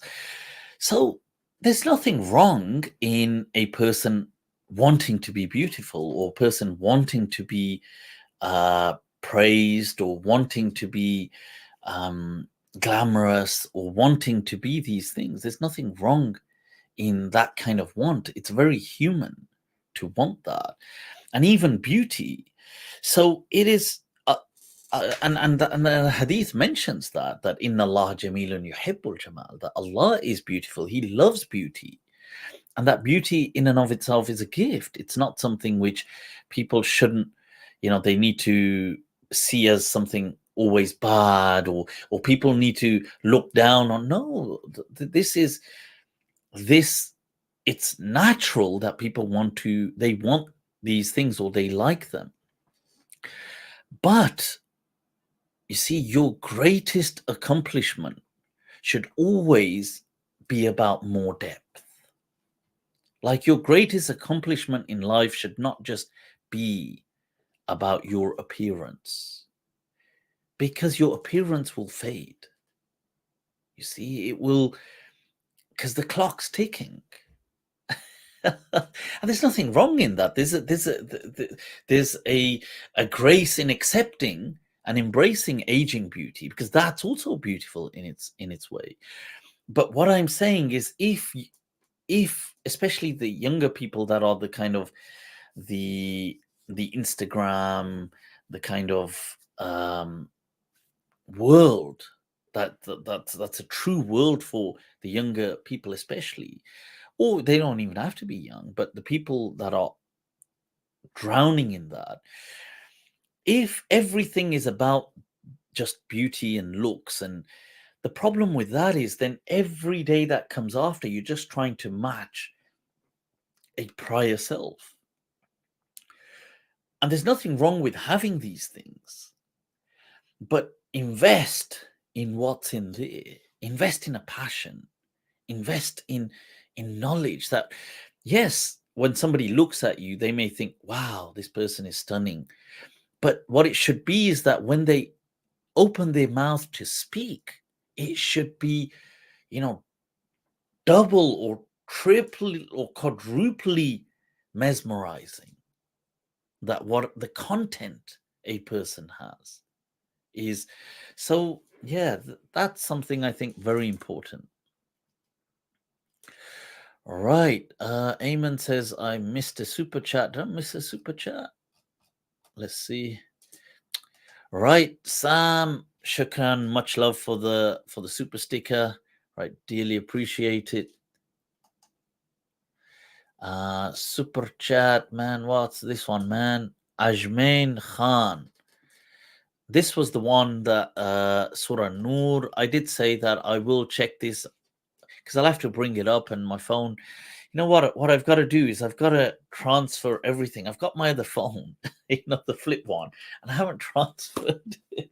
And I transferred half the stuff, and I wanted to put a, what do you call it, the kind of protector, screen protector on it.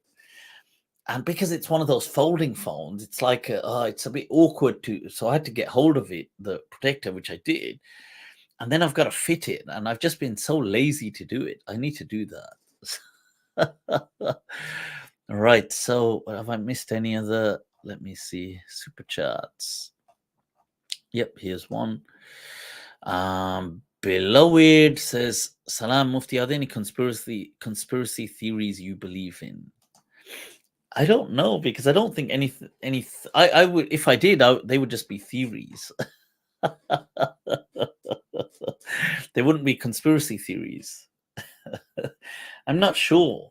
I think there may be certain theories I'm more inclined towards that are not that are still counterculture, but I don't know if they are conspiracy.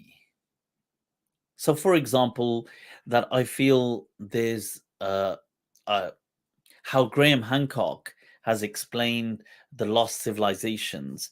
I'm inclined towards that thought that before the Ice Age, there were civilizations that had a sufficiently advanced structures, not as advanced as us today, but advanced like, maybe the kind of 18th century advanced like that. I feel that they would have existed like that, but they may have been an isolated civilization. I'm inclined towards that belief because the evidence seems to suggest it now. And I think that, in perhaps a decade's time, this will become, because right now it's still counterculture to believe that, but I feel that in maybe 10 years from today, it will probably be 50-50, if not more, because more and more evidence, like Göbekli Tepe, how do you answer that? Because what did hunter-gatherers just after the Younger Dryas kind of mini ice age, they just put down their tools and suddenly their weapons and suddenly build a gigantic structure? How does that even happen? It needs, like, civilization needs to develop first, and it just goes to show that they must have had some civilization prior, or they were guided by civilization. And how, there's many things that we just can't seem to explain. Definitely, I feel that that global exploration had taken place before, just our recent times. But it wasn't, the world at that time wasn't, it may have just been an isolated civilization that could have done this, and they then died out. But it wouldn't have been the whole world. Like today, the whole world has become a global village. So that's I don't know, maybe, I don't know if that's, I wouldn't put that under conspiracy theory, but it's not as, it's still counterculture to believe it, but I do believe it. So I'm also, I feel that ultimately, reality, I feel, I don't think that there's aliens in this dimension, but I feel that there's potential for aliens, but we've kind of got the whole thing mixed up. I feel we've misunderstood it because we're looking for it in the wrong dimension. That's something which is, that's not, I wouldn't call it a conspiracy theory, but I would say it's not commonly, I suppose it's a theory, but it's not common culture to think that. I think that, yeah, I think we've misunderstood how dimensions work, or just not understood, and that's why we won't find in this dimension aliens, because it's not how we're thinking it is. That the dimensions are kind of, they're connected in different ways. We're thinking of them in different, we're thinking of them all within, but it's like in hyper links, and in those hyper dimensions there exists entities. So yeah, definitely, I would, that's, but that's gobbledygook. Don't worry about it. Imam Trump says Homo erectus, lol. Yeah. Oh, I've answered this one. Let me take a look. Have I missed any? Mufti, why were promiscuous women looked down upon throughout history, in your opinion? Is there an evolutionary explanation for that? Promiscuous women. I'm not sure promiscuous women. Promiscuous women. I'm not, even the term is. Right. So, because I don't like that term in that sense, because I think it's part of the problem. If we're going to say embracing one's sexuality, I think in the past wasn't looked down upon. I think women openly, if you went back many thousands of years, they did openly embrace sexuality. Hence, a lot of the goddesses of ancient cultures and things like that are goddesses that are often sexual deities. Because how could that be archetyped and symbolized as something in those ancient civilizations as worthy of kind of this worship, if it was seen as something abhorrent? So I refuse. I don't believe that. In many, if you went several thousands of years ago, I feel that they would have openly embraced. But I think in the last, maybe between last few thousand years only, that this culture has started to dominate. And I think actually maybe, yeah, so yeah, it started to dominate, and then it has kind of become the way, especially leading into what would have become, I think, a lot of Christianity ended up because of, and I'm not saying it's because of Christianity at its core, but Christendom really took on this thing of denying sexuality, and then obviously neighboring cultures, and I don't know whether they influence one another or did they develop in parallel, because sometimes people can just develop in parallel similar ideas. So yeah, so certain Muslim cultures embrace this view as well. Others didn't, to be fair. But over time, this view seems to have preponderated. So if you look at ancient India, it was still very embracing of sexuality before the British really take hold of India. So even when the British are there in the early days, but they haven't completely taken over. It's just the East India Company there. India is still quite different.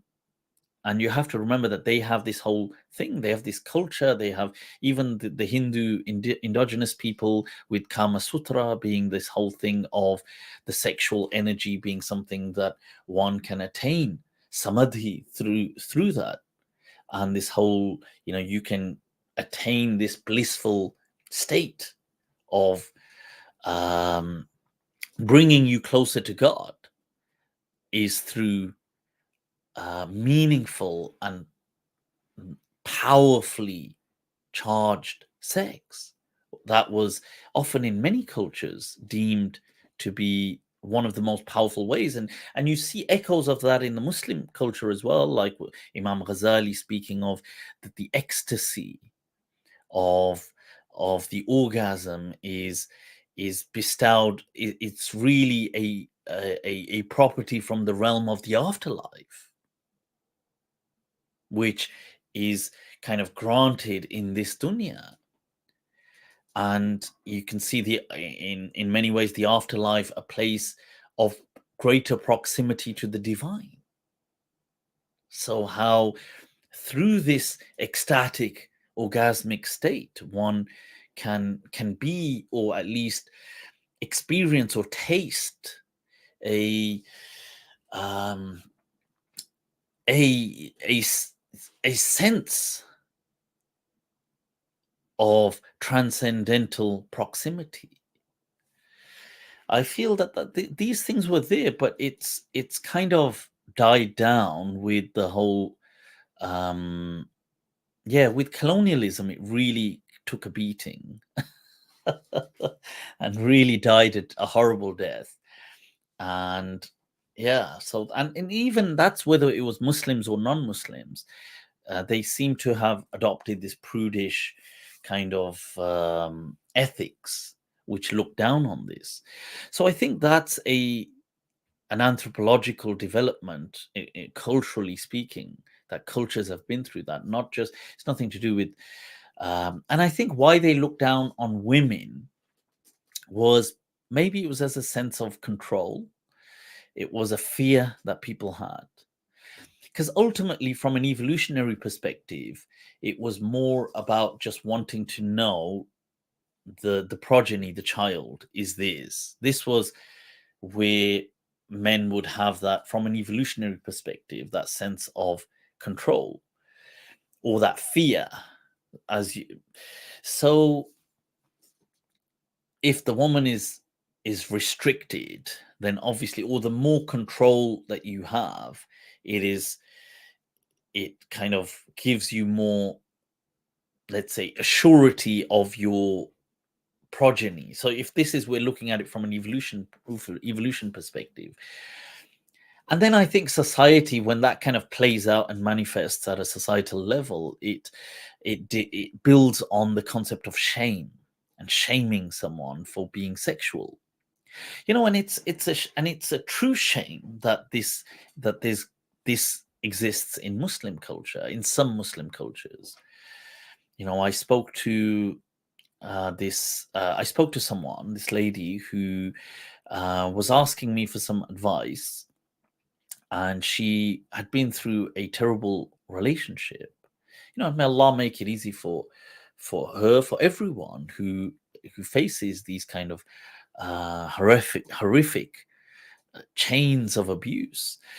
So she wanted a divorce. And this is, by the way, this is a God-given, this is haq. This is something which a person, if they are in a relationship that they are suffering in, it is their right in Islam that you can't force these people to be in a relationship if they don't want to be in it. Even if they did want to be in it 10 years ago, or 15 years ago, or 5 years ago. But if today they don't want to be in it, even if it's because they're being stupid, it's still their life, their choice. You have to accept it. So this lady, she was in a relationship for so long, and she just kind of just put up with it, I guess. And eventually she couldn't. It got to that point. So she was about, I think she was 50 years old, or in her early 50s. And she was seeking a divorce. So she went to some masjid and to ask for assistance on this matter. And she wanted to apply for a khula'a or for a talaq, and she wanted some guidance. And the imams, really, honestly, because it's so horrendous, the reaction, because they said to see, their point was that, and I could understand if they were just trying to come from the angle of, I mean, Allahu A'lam, if that was their angle, then it was a horrible manifestation of it. That if, because somebody could tell you this problem, and maybe you could say, well, you know what, I don't, because you don't know how bad it is, and you could say, look, maybe do you want, maybe counseling could work, maybe reconciliation, maybe you're trying to say, look, maybe keeping a home together, and these are all noble intentions, and it's coming from a place of love, so that's admirable. But if a person is suffering and they're saying, look, this is what they want, then it's their life. And so they said to her that, look, why do you want a divorce? Because look, you're already 50, whatever it was, like let's say she was 52, and they said, like, you're already in your 50s, and what, do you want another man? And it's not going to be that long before you're in the grave. And I thought, what the hell? What the hell? Ya salam. That is such a horrible thing to say. That is absolute bang out of order. You have no place on earth, that there is no place in Islam for anybody to say that to somebody. You see, so it doesn't matter if she's 70 years old, she's 80 years old, she's 100. It's still her life. And to impose a kind of social guilt upon her, to say, well, what do you want, another man? Like, wait a minute, back it up a bit. It's not your place to even ask that. What has it got to do with you? What is this social guilt and shame that you are trying to put onto her? First of all, whether she wants a man or she doesn't, that's nobody's business. But even if, what's wrong with that? Like, why are people being put to shame over just being humans? It's like, oh, so, and in this case, that wasn't even the reason. The woman had been in an abusive relationship. But even if that was a reason, what's wrong with wanting companionship, with wanting intimacy, with wanting sex? What's wrong with that?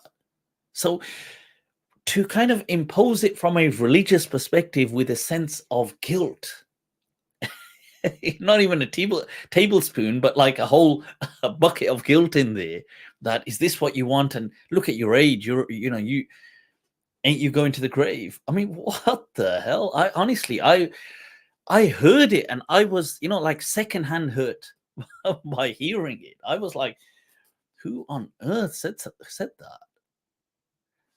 So we have to be careful as well when we speak about the deen to people, because you're not allowed to say things like this.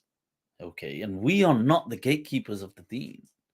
This is Allah's deen, and we're not. And secondly, this attitude of shame towards what is just very human and creature This is the fitrah that Allah has created creatures with. Well, why should you be ashamed? تلك فطرة الله التي فطر الناس عليها. Why should you be ashamed? That's like saying you should be ashamed of God.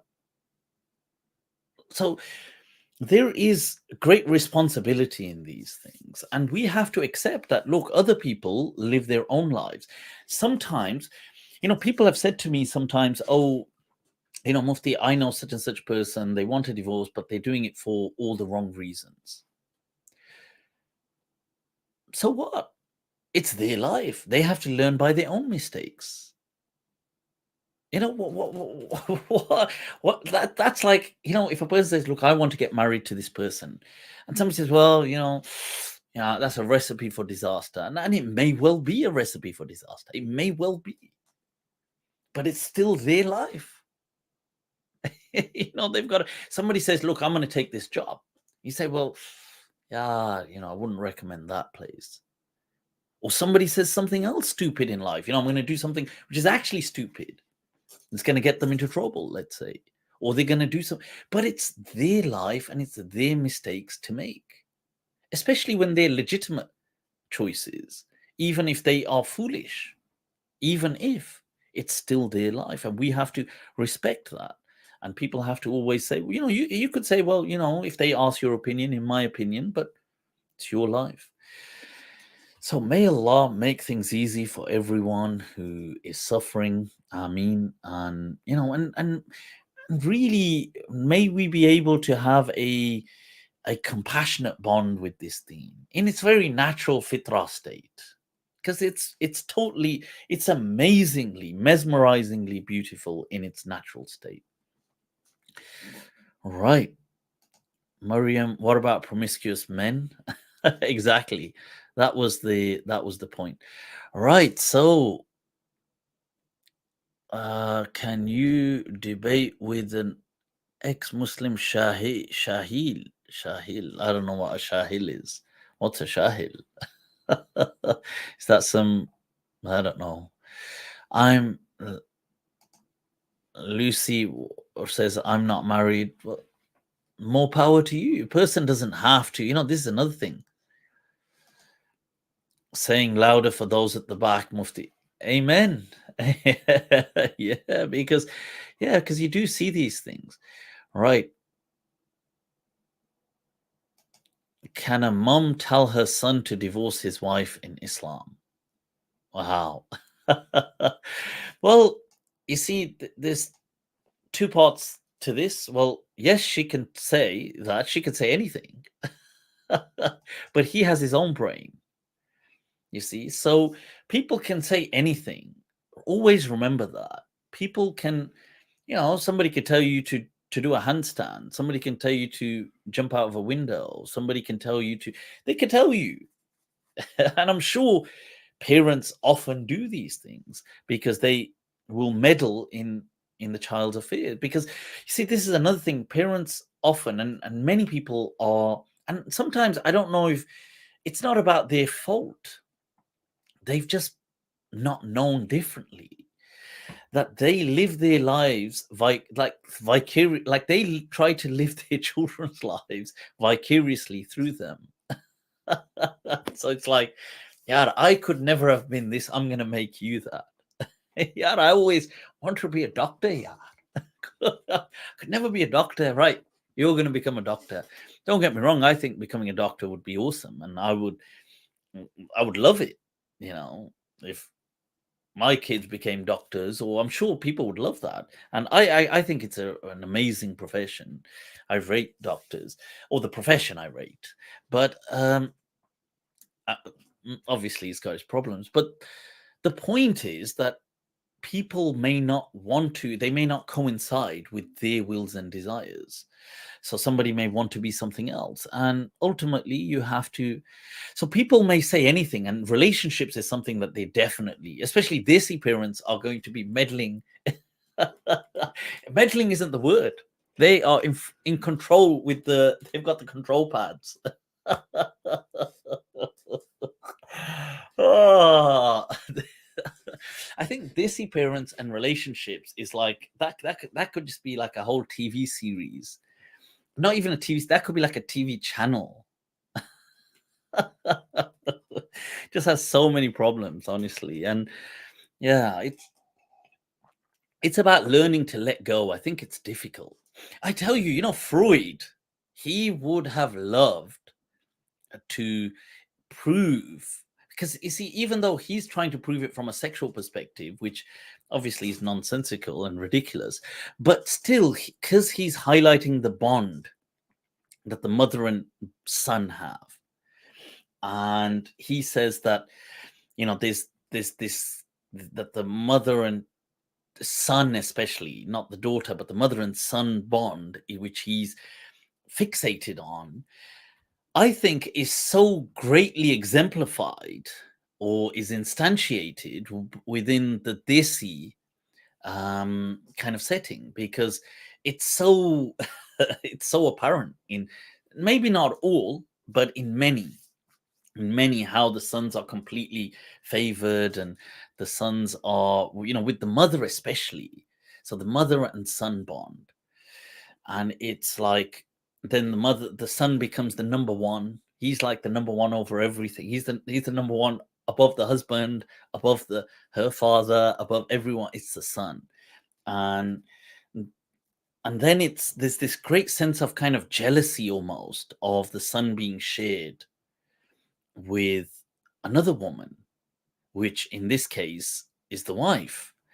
And then there's this tragic Armageddon that plays this a great battle of good versus evil that plays out in this household, sometimes dramatized as Saas Bhi Kabhi Bahuti.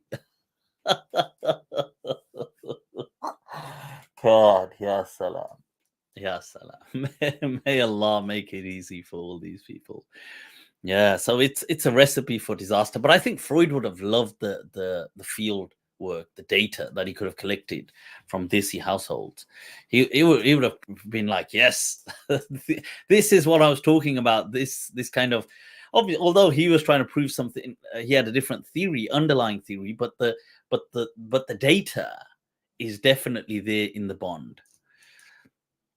Right. So evil Bahu versus helpless mother drama. Yeah, this is it. So yeah. And really, and I think what happens is the husbands, they need to really kind of man up, if I can say that, and handle the goddamn situation. Okay, stop being a little child. Because what happens? They completely recede, and they just like, fight, contenders, fight. This is a duel to the death. It's ridiculous. And I get it that obviously, where is he? Because he has loyalties both ways. But so what? Be a man.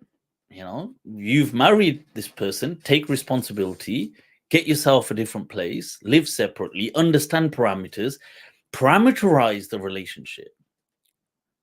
Explain nicely to your mother that, look, listen, this isn't. And also to the wife as well. I mean, you could just and sometimes there needs to be, because this is territorial behavior. You see, you have to separate the territories. It's like this is that evolution. You see, you can't have two women like that in the same household. It's it's going to be a lot of territorial kind of like. So you're going to come back to a lot of bloodshed. So you got to separate the territories. Yeah. Right. So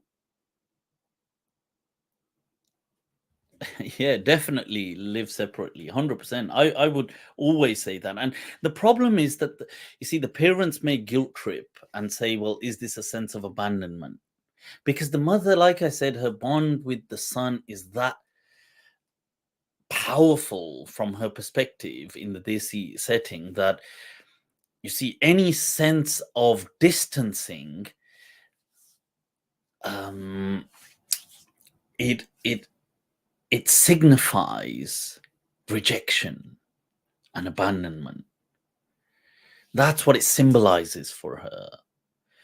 So, because in her psyche, proximity, physical proximity means proximity in loyalty. So the closeness symbolizes that. So distance, it symbolizes a sense of rejection and abandonment. And this has to be addressed. See, a person, they have to just address it and say, well, it doesn't mean that. You know, nobody's abandoning anyone. You know, it's not. So, and I think, yeah. Speaking of which, somebody said mother's guilt trip. But you know what? I want to say, just caveat that as well by saying, look, understand where they're coming from. Because people give the parents, and we'll dedicate a show to this, to the parent kind of issues. People give them a kind of a bad rap, and you've got to understand that, look, they are coming from a position of love. And the problem is that the mothers haven't known any differently. So you can't suddenly see. This is why a person, when I'm saying they have to handle it with maturity on both sides. There is no good and evil, good versus evil Armageddon taking place. They have to understand the mother's feelings as well. You don't need to be heart crushing towards anyone.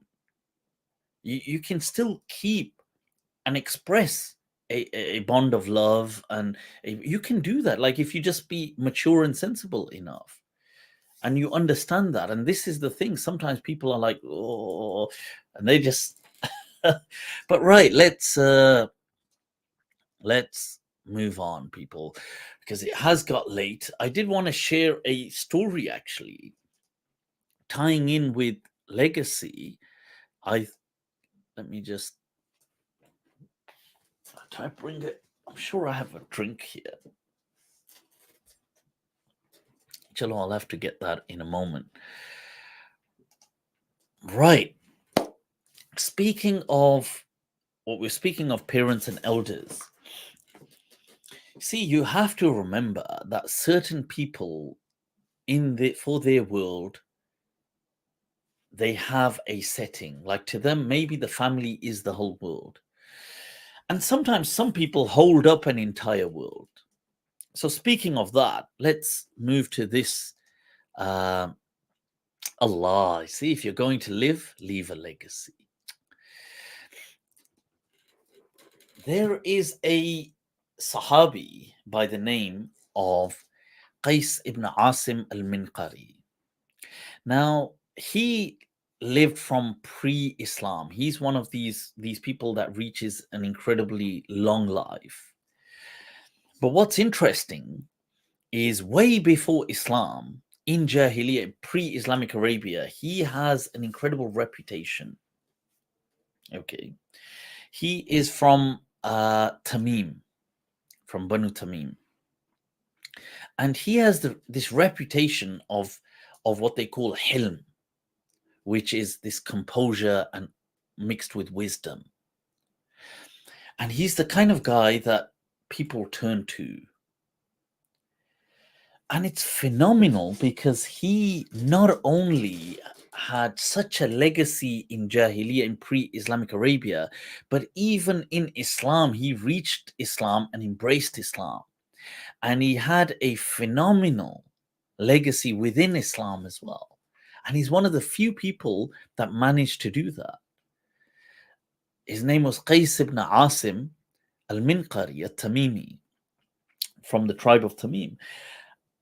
And it's amazing. And I thought that since we spoke about legacy, to show that he actually came from or arose out of these ashes, in like the phoenix rising, which was a past of his that was horrible.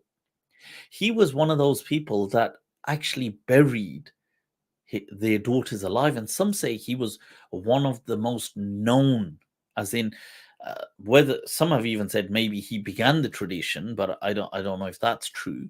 But he, as a figure, like as somebody, because Bani Tamim were kind of rated, and he was one of the, like, wow, the Sayyid, one of these huge people of Bani Tamim. He did this as a young man, and look at the most vicious thing to do, to bury an innocent, beautiful child alive in the sand. And Allah says about this, فَإِذَا الْمَوْءُودَةُ سُئِلَتْ, that when this child will be asked, بِأَيِّ ذَنْبٍ قُتِلَتْ, why was she killed? With which crime? This verse being exemplified, instantiated by this person in this kind of darkness. And you can imagine that guilt must have killed him, carrying that kind of shadow around with you. And he rose from this, and he went on to kind of deny certain lifestyles upon himself. And he was one of those people way before Islam to just on himself prohibit alcohol. He declared it haram for himself. And he became incredibly generous, and he was very kind of, he had this composure about him that people rated him for. The whole of Banu Tamim would look up to him. And he was also known in battles as well, but when he developed this kind of composure, it was just this, he had this aura about him that carried such a reputation. And in Islamic literature, there's a personality known as Al-Ahnaf ibn Qais, who's also from Bani Tamim. And he is, when people would say historically, who is the most poetic of people, who is the most knowledgeable of people, who is the most... So there was a saying that who is Ahlam al-Arab, or Ahlam al-Nas, the most well-composed of Arabs. And they had a saying, this is in Islamic times, that Al-Ahnaf ibn Qais, and he was known for this. And he was somebody that when the whole fighting broke out, initially of the Battle of the Camel, he withdrew and didn't take sides with anyone, not with Sayyidina Ali radiallahu anhu, not with Aisha radiallahu anhu, but he just kind of withdrew his whole thing. And he was known. And he was asked, where did you learn this composure from? And he says, I, as a young man, he says, I learned it from Qais ibn Asim al-Minqari. He says, one day I was at his place, and he says, and two young men were brought in. One was dead, and the other had been kind of all captured. And he says, and we were astounded that, what's this? And he says, and the dead one, it turned out, was Qais ibn Asim's son. And the one that was now kind of captured was his nephew. And he says, and I looked to him like thinking, what's about to happen here? Like all hell's going to break. And this is the Sayyid. This is somebody who Banu Tamim were already one of those people that they used to boast about their strength. And I've mentioned this before, they were one of these tribes that have this about them, we're the dons of the Arabs. And he's their Sayyid. And I'm not just saying this, even in the year of delegation, he approaches the Prophet in the 9th year of Hijri. So much later, he approaches the Prophet in this delegation of Banu Tamim. And the Prophet says to him, he says, Marhaban, he says, welcome to Sayyid. He says, Hada Sayyid Ahl al-Wabar. He says, because the nomadic kind of Arabs that moved about were called Ahl al-Wabar. And he says, this is the Sayyid of them, the leader of all of those. That's how he was. He was right. So Ahnaf says, when I looked at Qais, I thought, damn, I don't know what's going to happen here. And he says, this man was so composed. He says he looked at them And he obviously expressed grief over his son being killed. And he says he said to the people, let go of the other one, like release him. They released him, and he said to him that, what have you done? He said, you only hurt yourself, and you hurt your own immediate family. This was his own cousin. He said, you decreased your strength because of this tribe. Like this was your cousin. This is your immediate kind of backup. And he says, and you've just, brought tears to his loved ones. And then he says to the people around and to this murderer that he says to, who's his nephew, that he says, help wash him and shroud him. And then he says that to the people that were around, that the blood money for this, he says, take it, like obviously because he had wealth, he says, take it and go to his mother, because his mother was in a different place, staying somewhere else. That particular child's mother, it was obviously his wife. Maybe she was separated from him at the time from Qais. He says, and give her that blood money, because he says that she already is lonely. And it was like so many camels and all this stuff. This composure, Ahnaf was saying, I was bewildered by it. I was like, I couldn't even get my head, like, what on earth have I just witnessed? Never have I seen people that composed. And it was said about him, this is what, that he, Banu Tamim, and especially his immediate kind of subclan, were all kind of held up by this guy. And when he passes away, he gives like some amazing advice to his kind of sons. He gathers them and he tells them, and this is it. His whole advice is about ethics, about reminding them about goodness, and reminding them to keep calm in the face of adversity.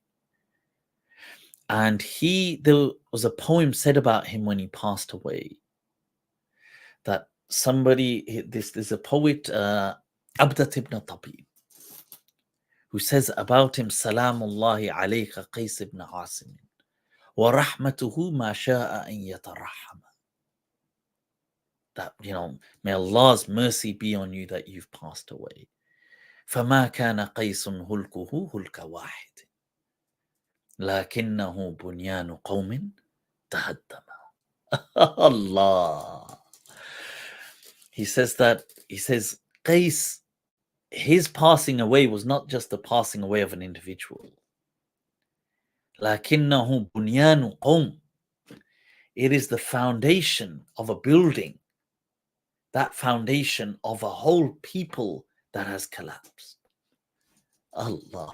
And that is, this was defined as later poets like Abu al-Ala al-Ma'arri, who we've spoken about in previous sessions. He said this was the Arthal Bayt Qalatul Arab, the best kind of eulogizing poem that a poem said about somebody that's passed away, the best line ever said, that the Arabs ever said, that فَمَا كَانَ قَيْسٌ هُلْكُهُ هُلْكَ وَاحِدٍ. Hulk is from halak. Okay, his destruction was not the destruction, or his passing was not of just one person. هُلْكَ وَاحِدٍ لَكِنَّهُ بُنْيَانُ قَوْمٍ تَهَدَّمَ. But it is the foundation of a whole people that has kind of given way. And people are like that sometimes. Sometimes we spoke just earlier on about family members, about parents. Sometimes a parent can be like that they hold an entire family together. That their passing, everything gives way. See, it's amazing seeing that. And it also is a testimony to the legacy that these people leave behind. Right, yeah. So speaking of in his time, See, one of the things is interesting because he says when he's passing away, just before he's like on his deathbed, Qais ibn Asim says, "Don't bury me in the land of Bakr ibn Wa'il, which was part of Rabi'ah." He says, because, in my days, he says, in my days, we were at loggerheads. We participated in some wars. And he says, and I don't want them kind of just, mutilating my grave. Because there was, in many years before, Rabi'ah in Jahili times had this huge battle with Tamim. There was they had a huge tiff going on, because Rabi'ah were also these solid Arabs, proper, like,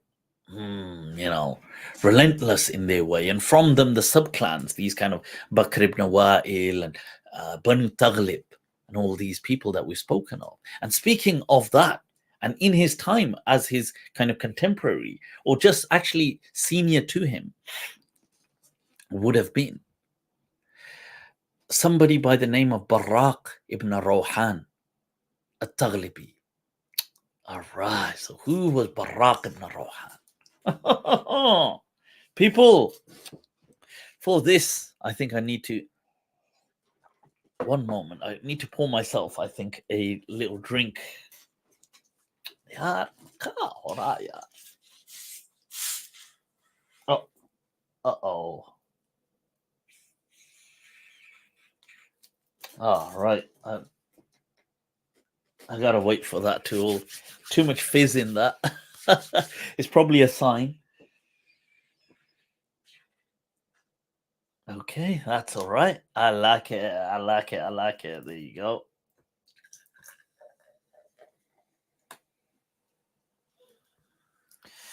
That's good enough. All right, so let me just put this down. Right now, people, who was Barraq ibn Rawhan al-Taghlibi?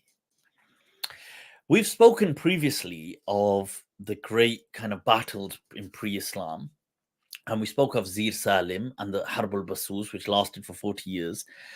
Zir Salim, obviously, whilst they're young, and his older brother Ghalib, which triggers that whole thing, he would have been their cousin, as in the uncle's son, or I think some people put him as their uncle, and others have said their son, but much older than them, though. There was this person by the name of Barraq ibn Rawhan, but they are there as well, but he's just senior to them in age. He was somebody that was not only one of the most epic poets of Arabia in his time, one of them, but he was an outstanding kind of warrior, outstanding, and very kind of noble as well. We spoke previously of these Sa'alik, and we spoke of these Fattaks. There's some of these people on these crazy, like, psychopaths. They just approach someone and say, "All right, get ready, I'm going to kill you." It's like, what? He was like a very noble person, and Barraq ibn Rawhan, and the whole of Rabi'ah kind of rated this guy. He was from that tribe of Rabi'ah, yeah, and they all rated him, and he was specifically from Taghlib, but obviously ultimately they're all part of Rabi'ah. Now, what happens is he falls in love, as one does, with a woman from his tribe known as Laila bint Luqais. So Laila, she's also known as Laila al-Afifa, the modest Laila, and we'll come to why she was called modest. But he obviously falls in love with her. She falls in love with him. This becomes a kind of like a proper and everybody in Banu Taghlib knows about this. And remember, he's a don. He's like somebody, people feel proud that he's part of their tribe. That's how. So nobody's got a problem with the love story here. This love story, this one, all good, man, all good. So now Right. So what happens is the father, Luqais, obviously is related to Barraq ibn Rawhan. He's related to him as well. In the tribe, they're all kind of related. And he says it's kind of known. It's one of those things that it's putative, like without being expressed, people know he's going to marry her. And even the father of Laila al-Afifa, he's cool with it. He's like, yeah. In fact, when it's mentioned publicly, he even says, yeah, of course, they're going to marry. Everybody knows they're in love, man. The law, the law, the law. So, right. So it's all happy days for this person until what happens is, you know how you have social media today? In that day and age, you had the kind of people who would spread news as well. It was either through poems, often through poems. Sometimes just you had the gossipers, like the aunties. They had their fair share of neighborhood aunties as well. It's like, proper falcon-eyed vision. And so what happens is Laila was incredibly beautiful. So people knew that about her. I mean, her beauty was kind of known. So people started talking about it. So somebody said, oh my God, from Rabia, oh my God, Laila Afifa, she's so beautiful and she's so wow. And so people are speaking about this. So this news somehow reaches the royalty in Southern Arabia. So one of the kings of the Southern Arabian tribes, it reaches him somehow through people, as time goes by, he hears. So now that it reaches the royal courtyards, so you see, royalty, they rub shoulders with royalty. So, they're kind of like chatting. So now it becomes news in the royal circles that there's apparently, people praise the beauty of some woman, Laila bint, Luqais. Okay. Laila, kya cheez hai yaar? So he gets curious. So as it happens, it coincides with an occasion where Layla's father, Luqais, he is traveling to Southern Arabia on some trade, and he goes into that part where this king is, and because they had the kind of the Himyar kind of kingdoms and stuff. So he goes there and he's trading, and he's in that royal courtyard thing, and he's kind of, and the person says, oh, is this person? He says, oh, I've got business with you, yaar. He says, business hai yaar, business. He says, what, shall we resort to the office? Says to him, look, listen, I've got better than all this business deal. I've got a better offer for you. He says, what's that? He says, oh, ain't you the father of Laila and so on? He says, oh, I'd like to marry her. So, and some people say he was trying to marry her to his son, but he puts a proposal. So the father says, but she's going to marry Barraq. But then again, this is royalty, huh? Royalty is royalty, man. It's like royalty is royalty. Bank balance, yaar. So he says, you know what? It's a deal. A deal, yaar. Deal. So now he comes back, and he comes back to Bani Taghlib, is where they live, and they lived in around these people in the kind of Najd region of Arabia. So he comes back and he tells, like some people ask him, oh, so what happened? Somebody comes back from their journey and they've got stuff and say, how did it go? And he says, oh, I've also, by the way, set up the marriage from Laila with, the king. So some people say, I thought she's engaged to Barraq. He says, oh, well, now I've said it now. So this news now reaches Barraq. So Barraq, obviously, he's like, you gotta be, this gotta be a joke. He goes straight to the dad, Luqais, and says, look, some people are saying this can't be true.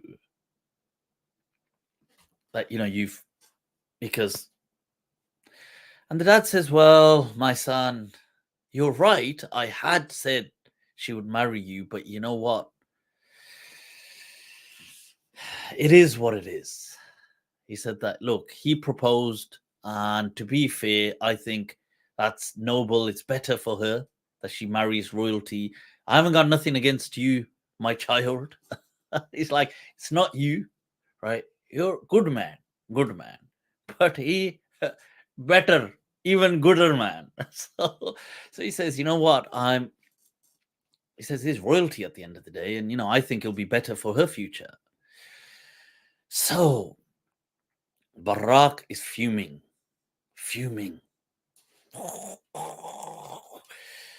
He says that this, obviously, he says, you know what? I'm asking you to reconsider. He says, no. He says, forget this. He goes straight, finds Laila. He says to Laila, he says, do you know this is what your dad has said? So she says, I've heard as well. He says, well, this is nonsense. You and I are going to elope. We're going to elope. The good old Dilwale Dulhania Le Jayenge. This is the good old DDLJ. Right? So the classic Shah Rukh Khan. So he says to her that we're leaving, and we're leaving right now. You're going to elope with me. And you know what? The best part is nobody's going to stop me. And fair play, nobody would stop Barraq. I mean, he's like the rated absolute warrior of whole of Rabi'a. I mean, nobody would be that stupid. So he says, look, nobody's going to stop us, and you and I are leaving right now. And guess what, people? Guess what? This is a true story. So guess what she says? Way before Dilwale Dulhania Le Jayenge was written, she says that dialogue that Kajal is going to say millennia later in Bollywood. She says, nahi, that Babuji kya kahenge. She says that this will bring shame to my father. Allah says, nahi Raj, nahi, that only Babuji ke ashirwad ke saath, that only with the blessings of my dad can I get married. I will not run away and bring shame onto my family. I said, I can't do that. She says, I love you, pero no puedo. This one no es posible. I can't bring shame onto my family. You've taken care of me. Look at see this confusion in the loyalties, the loyalties.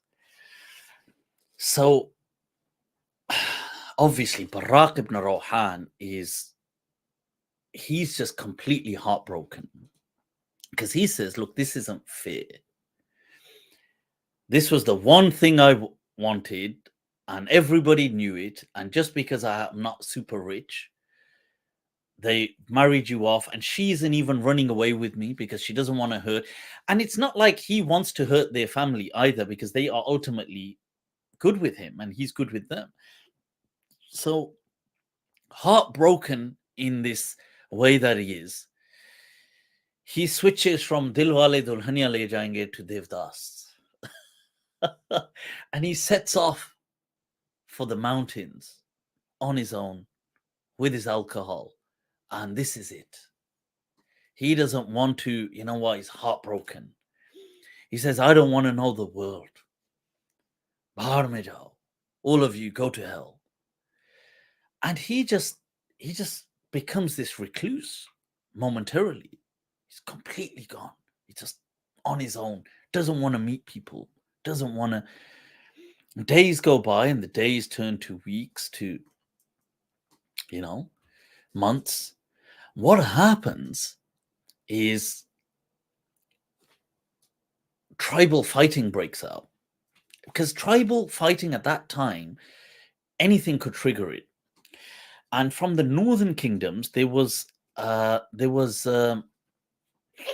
there were certain tribes known as Tay. So people probably all heard of Hatim al-Ta'i. He's a very famous, generous person. We'll speak about him another time, pre-Islamic. But he's from that tribe of Tay. So they were in the northern kingdoms. And Quda'a, we spoke of Quda'a previously. They have this fight which breaks out against Rabi'a. So, and especially against these, Bani Taghlib and Bani Wa'il and all these people. So this fighting breaks out. But Quda'a, as I mentioned previously, are such a large number of Arabs, so large, that if you remember last time, we said that when people were asked who are the majority of the Arabs, they said Masha'at Quda'a. That if Quda'a claims to be Adnani, then it's this. If they claim to be Qahtani, then it's that. Because Quda'a were just huge in number. So Quda'a and Tay were ruthless as well. Those of you that recall a hadith that the Prophet ﷺ said that in the end of times, he's not end of times, he said a time will come when peace will prevail or safety will prevail, that a woman will be able to come from the northern kingdom all the way to visit the Kaaba without being harassed. Like she will come on her own. This is also used by scholars to say that, look, women can travel on them. There's nothing wrong with that. It was a safety issue. But the narrator of the hadith, and this is in Bukhari, he says, and I thought to myself when the Prophet said that, so what about the tribe of Tay? Because the tribe of Tay were ruthless for being bandits. They were these kind of like bandits along the way that would always harass people. So Tay and Quda'a, so you got this kind of bandit kind of culture and these huge numbers. They combine and they've attacked Rabi'a, and there's this fighting going on, and Rabi'a are getting rinsed. They are getting slaughtered just because of it's a numbers game. Like for every 100, they've got like 1,000. They've got ridiculous numbers. And they're just slaughtering and these people are just dying. So what happens? People start thinking, where's Barraq ibn Rawhan? Where's our warrior, our Don? He's that bechara Dukhi Atma. He's in the mountains just on his own. So they send people, please join us, please. He says, look, get lost. I'm not joining you. I don't want anything to do with any of you guys. You guys all bewafa log ho yaar. Matlabi dunya hai. It's like you only want, you only have a purpose, like from people. It's just selfish people. That's all you are.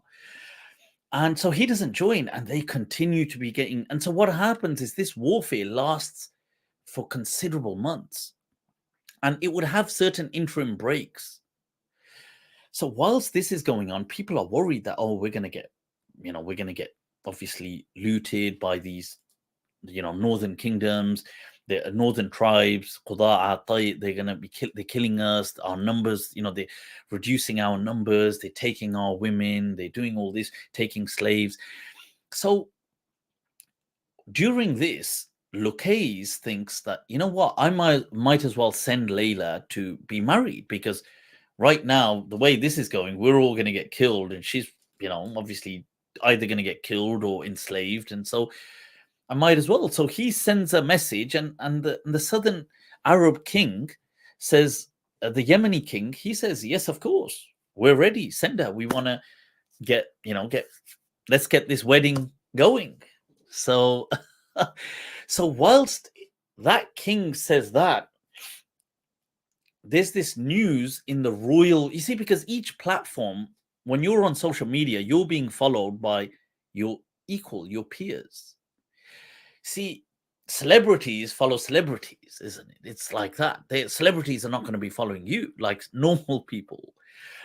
So the kings rub shoulders with kings, and they keep up to date with each other's news. So now this king in Yemen starts preparing for a marriage and says, yes, this beautiful, stunning woman is coming, Laila al-Afifa. And the reason they call her al-Afifa is, some people say the modest, because she refused to run away with Barraq, and she had this iffa, this modesty for her family. Some people say that's the cause why they call her that. But this news spreads from kingdom to kingdom, like the kings here, that, oh yeah, that Yemeni king is doing this. So whilst this news is spreading, it spreads to the northern kingdoms as well. They hear that, oh, by the way, there's a wedding and that's going to take place in the coming weeks of that king. So it reaches the Sassanid Empire, the Persian king. He hears, because the Persian and the Yemeni kings had we'll speak about this another time. In pre-Islamic Arabia, they had very close ties. That the Sassanid Empire and the Yemeni kingdoms, the southern Arabian kingdoms, had a close tie with each other. And this is why there were a lot of Persians that were settled there. And they were called the Abna, because they were sent there by this empire. But anyway, so the Persian king finds out. So whilst he's asking about her, people start really glorifying her beauty. They say, oh, but this woman, Laila Lafifa, oh, Miss World. Miss World ain't got anything on her. So this Persian king thinks, huh? Acha. It's like that pretty. So he gets a bit stirred. Yeah. So what happens is he obviously has contact with people, and he says, you know what? I wonder if we could get her. So now this incentive has been put out there. So whilst this is happening, Qais is preparing his daughter Laila to send her to the Yemeni king. And they're going to go from Najd down south towards Yemen. So whilst they're going, there is a tribe that was often in between, which was from Iyad. Now, Iyad, if you remember, we spoke previously that from Adnan, you're going to have the main branches that come down were these alleged brothers. There were these four. So you've got Mudar, and from Mudar come, and I'll bring it up. I may actually have a picture of it. Yep, there it is. You can see it there, that coming down from Adnan, you've got from Nizar, you're going to have these four brothers, starting on the right-hand side, Mudar, which is going to be Quraysh, and all these people, Qais Ailan and Bani Tamim, and all these people. And then you're going to have Rabi'a, which we've spoken of, and coming from them, Bani Taghlib and Bakr ibn Wa'il and all of these. But another brother was Iyad, and another one was Anmar. So Iyad, this tribe, a lot of them were settled in that middle region. And Bani Iyad had an affiliation with the Sassanid dynasty. So they were often seen as an affiliate tribe to the Persian kingdom. So they got news that the Kisra, the king, is interested in this Laila. So when she's coming through the desert, they kidnap her. So Laila gets kidnapped. So Laila al-Afifa is kidnapped now by Iyad, who transport her all the way to Persia. And she's now in front of the Kisra, the king of the Sassanid Empire. he's like, I'm king. He's like, welcome, I am king. I is king. So what happens is, you see, but and this was, like I mentioned, that the Arabs generally, and especially some tribes like Rabi'a and Banu Taghlib, they always had this self-pride. Remember, they were very strong fighter people. And it's a misunderstanding to assume the women were weak. The women were equally strong. I mean, they may not have been always fighting, but they were a very proud women people as well. They weren't this kind of like subdued, kind of like, they were very kind of confident and very outspoken as well. So sometimes people think back thinking they like these kind of rural, quiet village women that were like, anybody told them shut up and they just shut up. They were nothing like that. These were like you're dealing with some proper from warrior clan kind of women.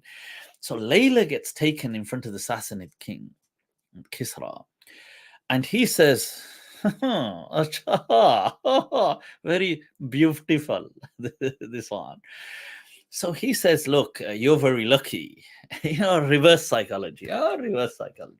You're very lucky that I've decided to marry you. So she says, that ain't going to happen. And he says to her, like, sorry, what, this one? My ear no used to hearing no. He says to her, you better watch yourself. And she says very clearly that, look, she says, what are you going to do? You're going to kill me. You're going to torture me. She says, you're going to force me and rape me. Is this what you're going to do? She says, like, but you can't have me. I refuse. And if you are that low of a man that you have to force yourself to be with me, then what kind of a king are you? This aren't true, man. This is ego, huh? Ego. Male ego. And then on top of the male ego, the king ego. Oh, Kisra is hurt. Obviously, now you see, remember, people of position and people of power, it's a huge insult to them that they have to rape a woman. Like, that is such an insult to them, because they're thinking, look, I'm this person that everybody wants me. If I have to force a woman, like, look how denigrating and insulting that is to my reputation. It's like the legend of the world, some kind of celebrity superstar that all women want to be with. And he's trying to be with a woman, and if he has to force her, can you imagine that? Like, so you see, because in the king's ego, this is like, that's something like, she ought to be dying to be with me. I can force her, but that's that's not kingly to do that. So he says, okay, torture her. So he has her locked up. So what happened? Somebody said Kisra simped so hard after. Yeah, he's mega hurt, because then the thing is this, psychology, the thing you can't have, this you pursue with even more vigor. Like, you want it that much more now. That why can't I have it? So she's now imprisoned in this courtyard. So in this, not courtyard, but in this palace, there's a place where they've kind of got her, because they don't put her in a prisoner's cell because she's a woman, beautiful woman. And remember, he's still hoping they're going to convince her. So although he's torturing her, but not in that sense torture, like obviously they're roughing her up, and maybe she's being denied food, and then maybe they're slapping her around occasionally and that kind of stuff. And she's in these kind of like, with the servant quarters, she's having to stay there and a prisoner against her will. So whilst this is happening, her family back, you see, you pause this and you go back to Rabi'a and Bani Taghlib. So the war is still going on. They're being attacked by the northern tribes, and the father doesn't know anything's happened. Right? So he doesn't know. He thinks she's got married to the southern king. The southern king thinks that, because there's a war going on, the father still hasn't sent her, because they're not stable enough to send her. So nobody knows she's missing, so nobody's looking for her. Because let's say the Yemeni king knew, then maybe he could have kind of, with a royal kind of, opened a channel of communication with Kisra and said, look, said, Kisra, this one not nice. Yaar, kya kar rahe ho yaar? He could have probably said this, but nobody knows. So everybody is thinking Laila is in the other place, Laila al-Afifa. So they're thinking Laila al-Afifa is there in Yemen. Yemen are thinking, no, Laila al-Afifa is in Najd with the tribe. And so the war still, meanwhile, it's going on. Quda'a, rinsing.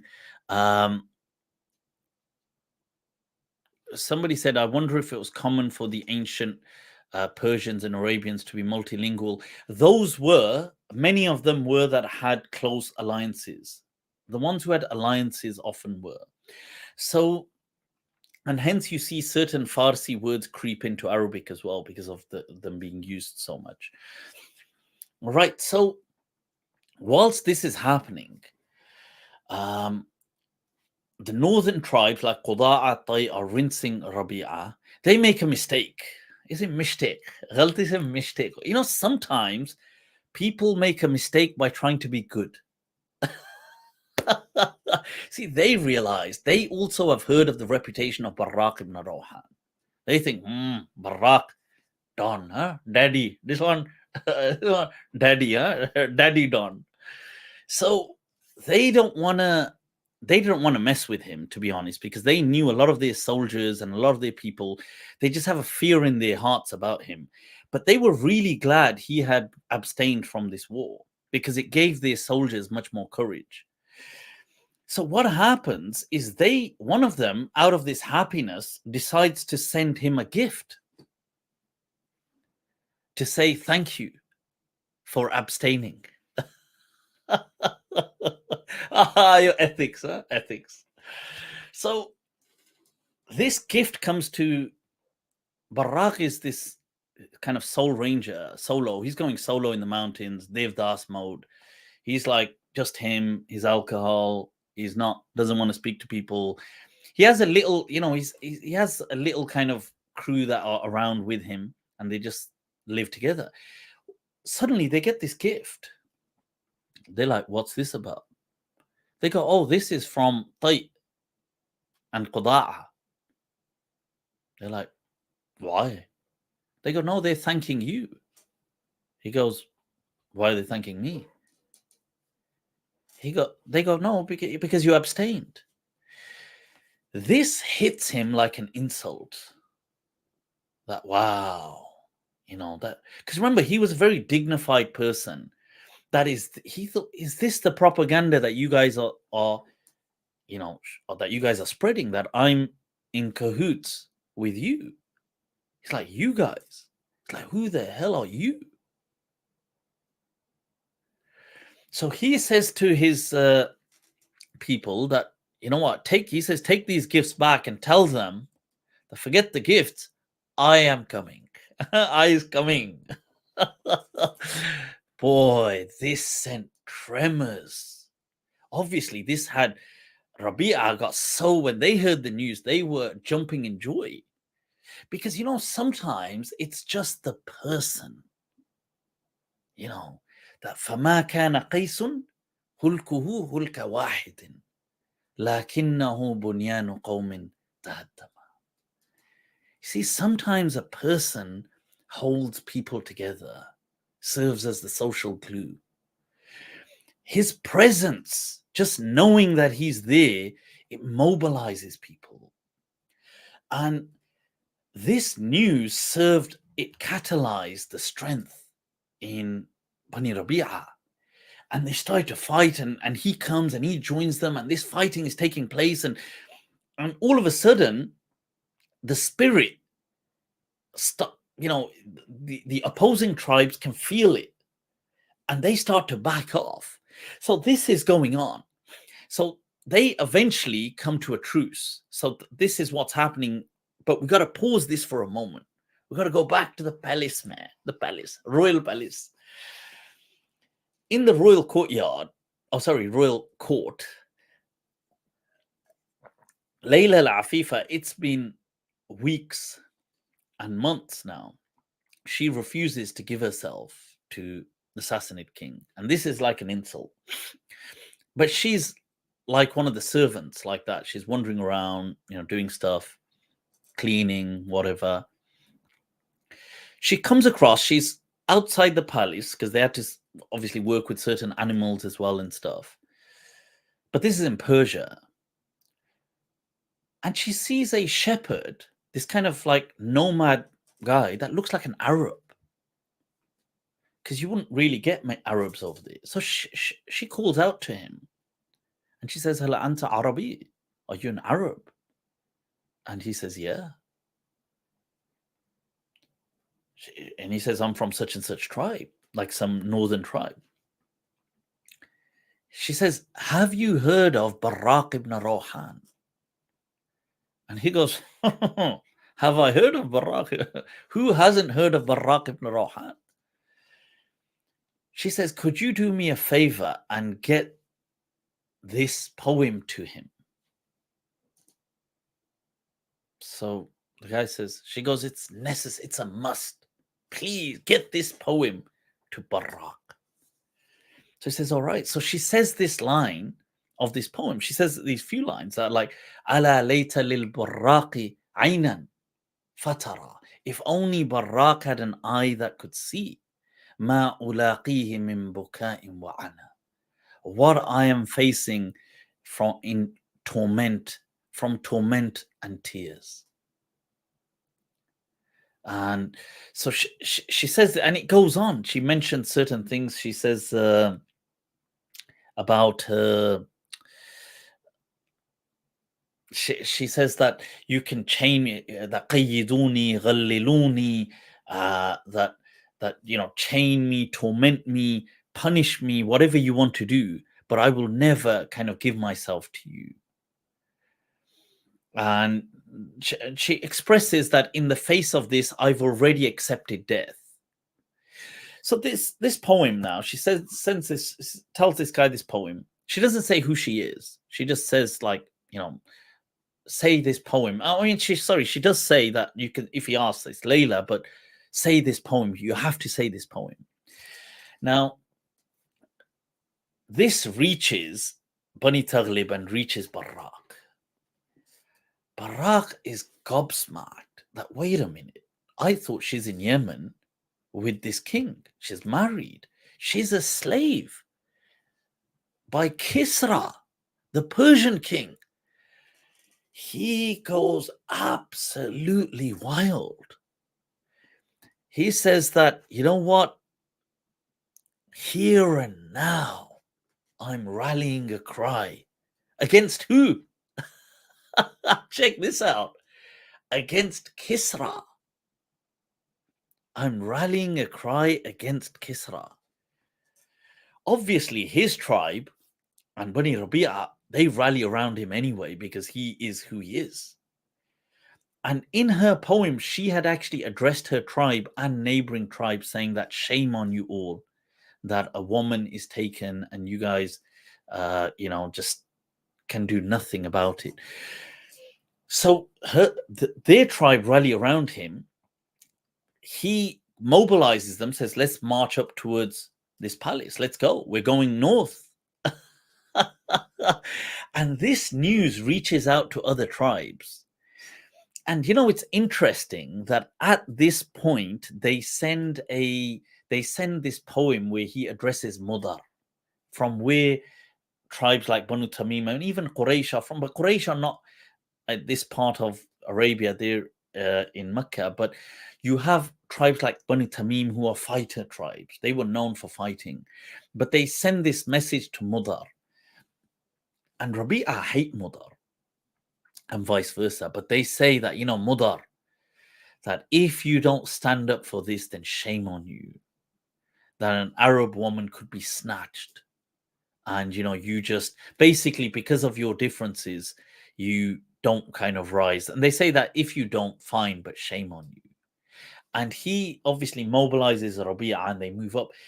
To their amazement, several sub-tribes of Mudar joined their expedition just because of this thing, that it hit them that, wait a minute, that this Persian kingdom, okay, we hate each other, but they have, that this is how weak they think we are, that we wouldn't do anything.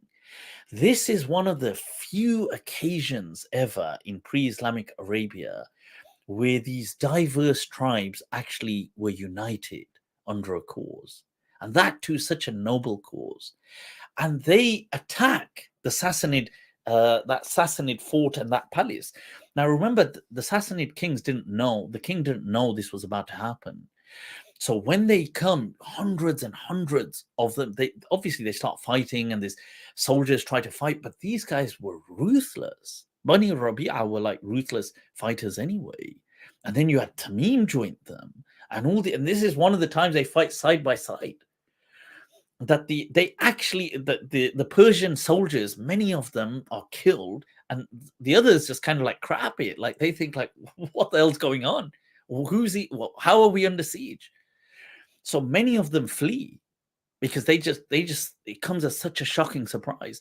So they get into the palace, and lo and behold, Barraq frees Laila al-Afifa, and he brings her back. And obviously this is seen as one of the most pride-worthy moments of pre-Islamic Arabia. And the whole tribe, obviously the father included, they marry him off. It's one of those happy endings that you have to this love story. Allah, Barraq ibn Rawhan and Taghlibi and Laila al-Afifa. And it's amazing. And this legacy lives on much after them in generations and reaches people. Obviously, this is like over 100 years before Islam. This is over that. So, but the story lives on, and that this was one of the few ever occasions where it has happened on one other occasion as well, but few ever occasions where the Arabs attacked the Sassanids and defeated them, and that too they united so many rival factions of tribes that hated each other under a noble cause that resulted in a happy ending and a marriage. La la la. I thought it's fantastic. I had to share that with you guys. So these are the kind of people. So there you go, people. Love, it can have its happy ending. हो भी सकता है, हाँ, दिल वाले दुल्हनिया ले जाएंगे. So that's way before any of these stories were written. It's amazing, when you read these things, it brings like a more flavored nuance to Islam, because Islam emerges then nested in this history, and you start to see how all of a sudden different colors and flavors, and it's amazing. I invite everyone to really implore people to study Islamic pre-Islamic history. Right, okay. Many died for Laila. Laila. Yeah, Laila was somebody said sounds made up. I mean, you see, you'd think that, but this is it. Often that reality can be stranger and more bewildering than fiction. But many of these things have happened as well. This incident did happen. I mean, maybe certain things, obviously, we can't verify for a fact, but it was something passed down and celebrated so often. Like, this individual was well known, and his love for Laila was well known, and the struggle for their marriage was something that became iconic and passed down through generations. Yeah, right. It's getting incredibly late. What the heck? What time is it? Let me see. You know what? I might just take on one guest. Should we take on 1, 2 guests? Call it a wrap? Sounds like Troy. Yep. They could make an epic. I think they may have like an old Arabic movie about it or something, but nothing well made. I think they could make these into epic stories, honestly. It'd be wonderful to watch these well made, and it'd be a great way to learn. Yeah. Right. Okay. I've shared the link. Somebody sent a super chat. Whilst I've shared that, I'll check for some super chats. I can't. Oh, right. Right. I've shared the link. I see Saracen. You're doing it, Yard. You're doing it. Much love for the super chat once again. Mufti, should we keep our ego checked? Macedonian King Alexander and Muhammad Ali called themselves the greatest and went on conquering the world in their own way, but both succumbed to illness early. No, that's right. Okay. I think there is a fine balance between self-belief and self-delusion and arrogance. And I think the distinction is sometimes in saying, simply, we can see it manifest in these two sentences distinguished by only a word. First being, I can do this. That is your belief in you. In parallel to, only I can do this. That's delusions of grandeur and a sense of arrogance. I think self-belief in greatness is important because each and every one of us is great. Some perhaps more great than others. But we all have greatness within us. Maybe we don't actualize its potential. Maybe there's many things that we've not managed to to actualize, to individuate how we truly could have. But I think we should embrace greatness. But this, you see, the narrative of the Quran, keeping that in mind,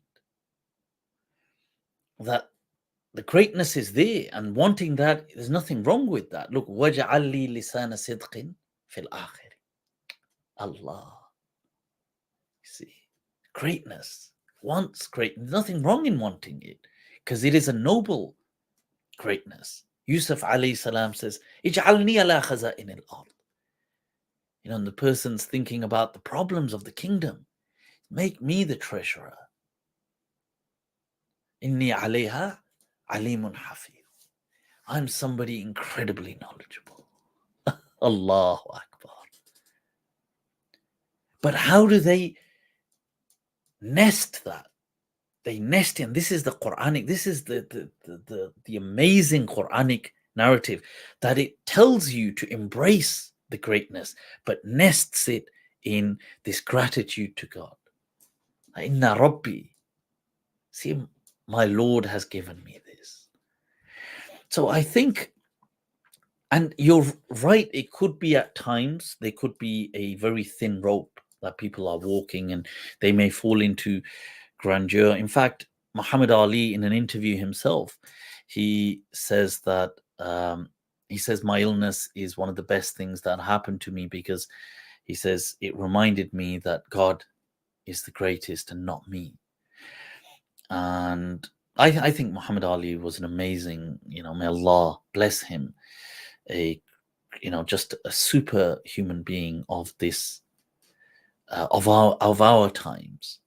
So, but I mean, this is what he said, that he felt that. Obviously, we don't know what he felt within, but he says that he felt that he had become deluded, or deluded is a strong word, but conceited, self-conceited, by saying that this greatness, but can this happen? You can see this happen. And I think it's good to remind ourselves.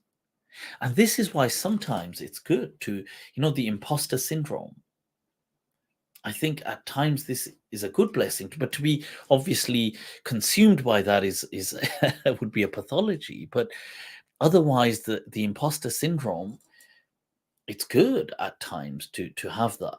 Honestly, I seriously, wallahi, I share this with you, that there's been, there'll be times I'll think to myself, honestly, I'll think to myself that I'm just leveling with you, just being honest. Like, I will think that, like, I'll be hit by that, this imposter syndrome at times, that, that what do I actually know? Like, what is it that, like, I don't really, like, is this just a facade? Is this just an ego that I've kind of perpetuated, of knowing something, of being, let's say, a mufti, of having all this knowledge and information? Like, really, what is it? Like, I don't, like, what do I actually know? I don't really know anything that's of much weight. And I think at times of at times having that, I think, is a good thing.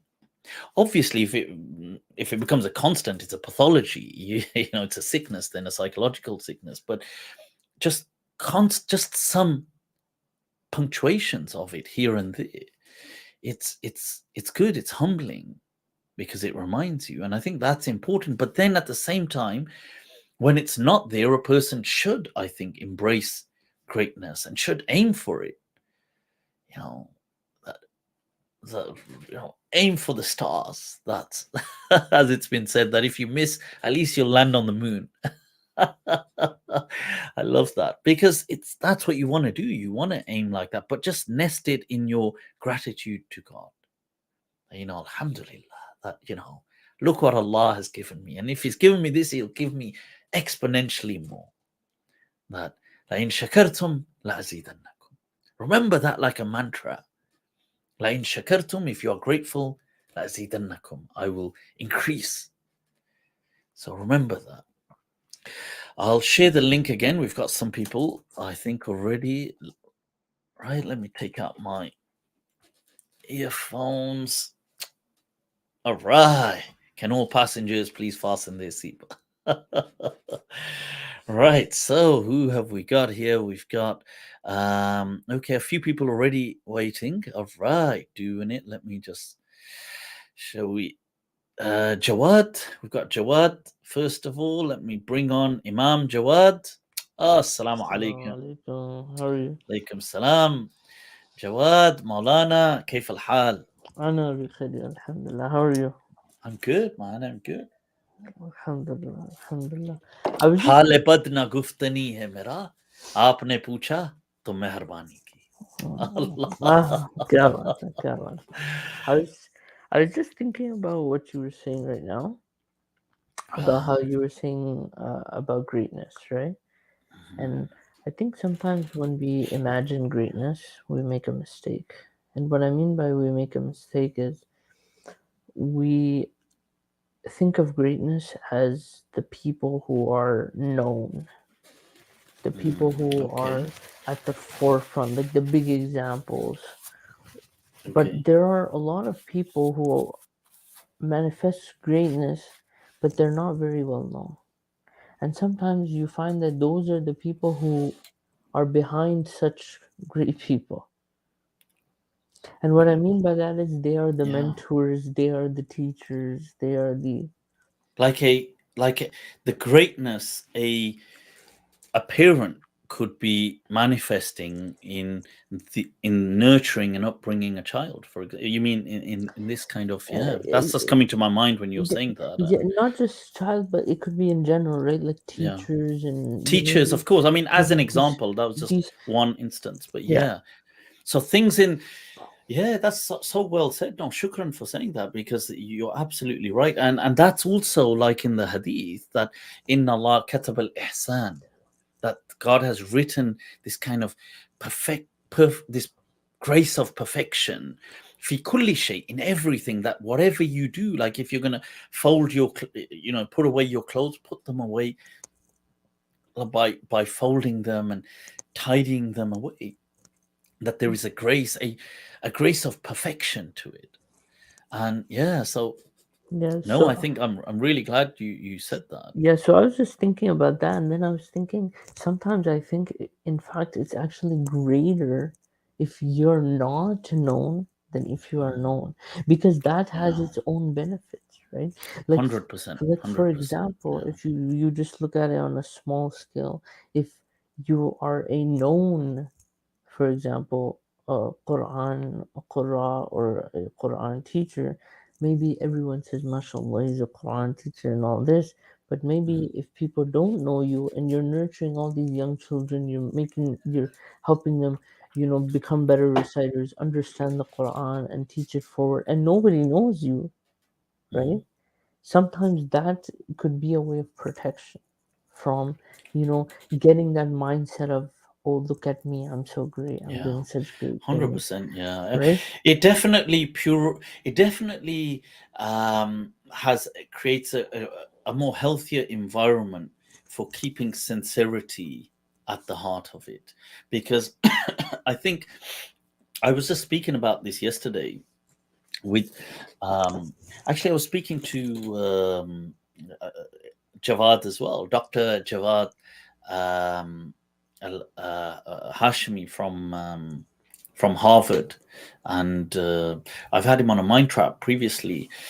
Now, we were just speaking about many things actually, and amongst them, this kind of came up, and this whole thing of, you see, you become, because on many occasions it can be subconscious as well, that people can become victims or enslaved to a system, and the system doesn't have to be actual. It could be, abstract system, in the sense that, and it could be things like social media, it could be an online system, it could be that you create, you see, because it links in with biological markers. Like if you're, like, let's say I check something and there's a reward because I get a lot of likes on a photo I post, then that releases dopamine.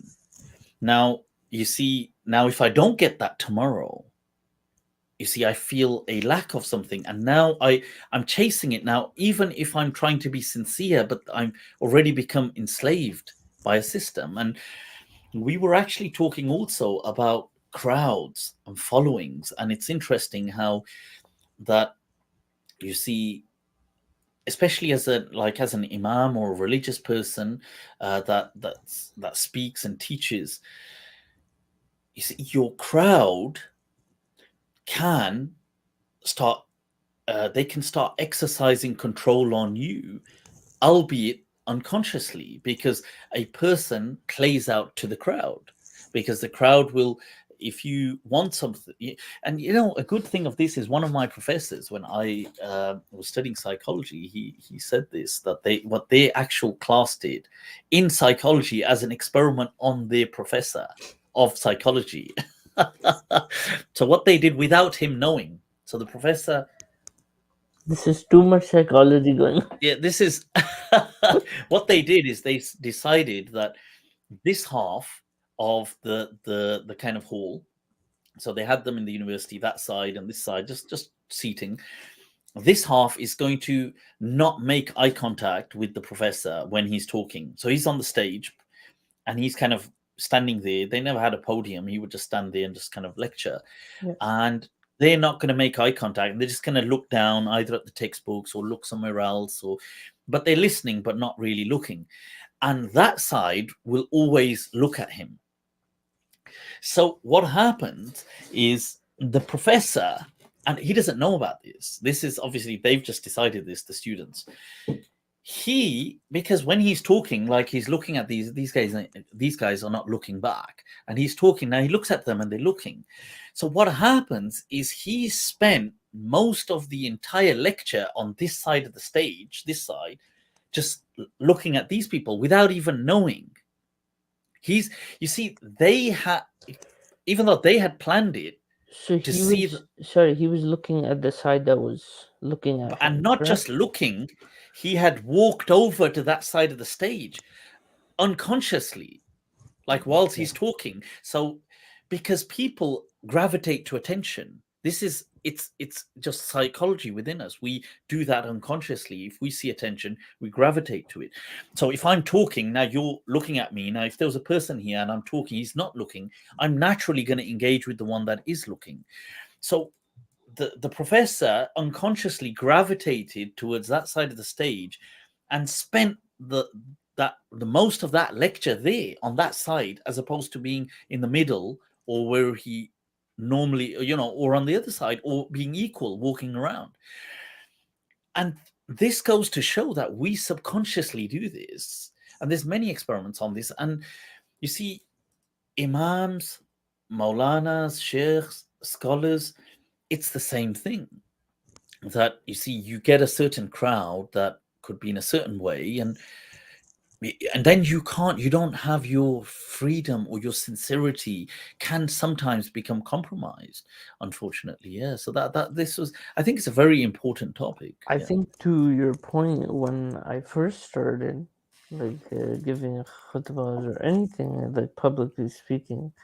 Um, whether the crowd was engaging or not was one of the things that used to play in my mind, right? Like Yeah, if someone pulled out a phone or something, that would become a concern for me, especially early on, because I would think, oh, maybe I'm not doing such a good job, no, right? no, And then, you're doing your job, but that is so human. You know, yeah, I'm gonna absolutely. You know, I'm gonna level with you that this, you know, when Imam Saab, obviously, and this is, I suppose, I'll say this openly to people, but since you're saying that, just to kind of that of myself to echo that, you know, when earlier this summer, when I'd taken a break from social media, and um, part of that was I ended up kind of taking this path of deepening my kind of consciousness, yeah, my understanding, and when I thought to myself, I'm not going to do any social media for a while, whatever, a couple of months, I didn't do anything. And I found myself on a total different plane of consciousness. And I thought that, look, when I want to do something, I want to do something different. I want to do something meaningful. I want to come back and do this and do that. Like what I'm doing this show, Meaning with Mal. But you know, when I started, and even whilst I was away, I was getting a lot of messages. People were leaving comments on my social media. They were saying things. They were messaging me, "Oh, Mufti, you need to come back." And there were many people that didn't kind of like this kind of, because they just wanted entertainment. Yeah.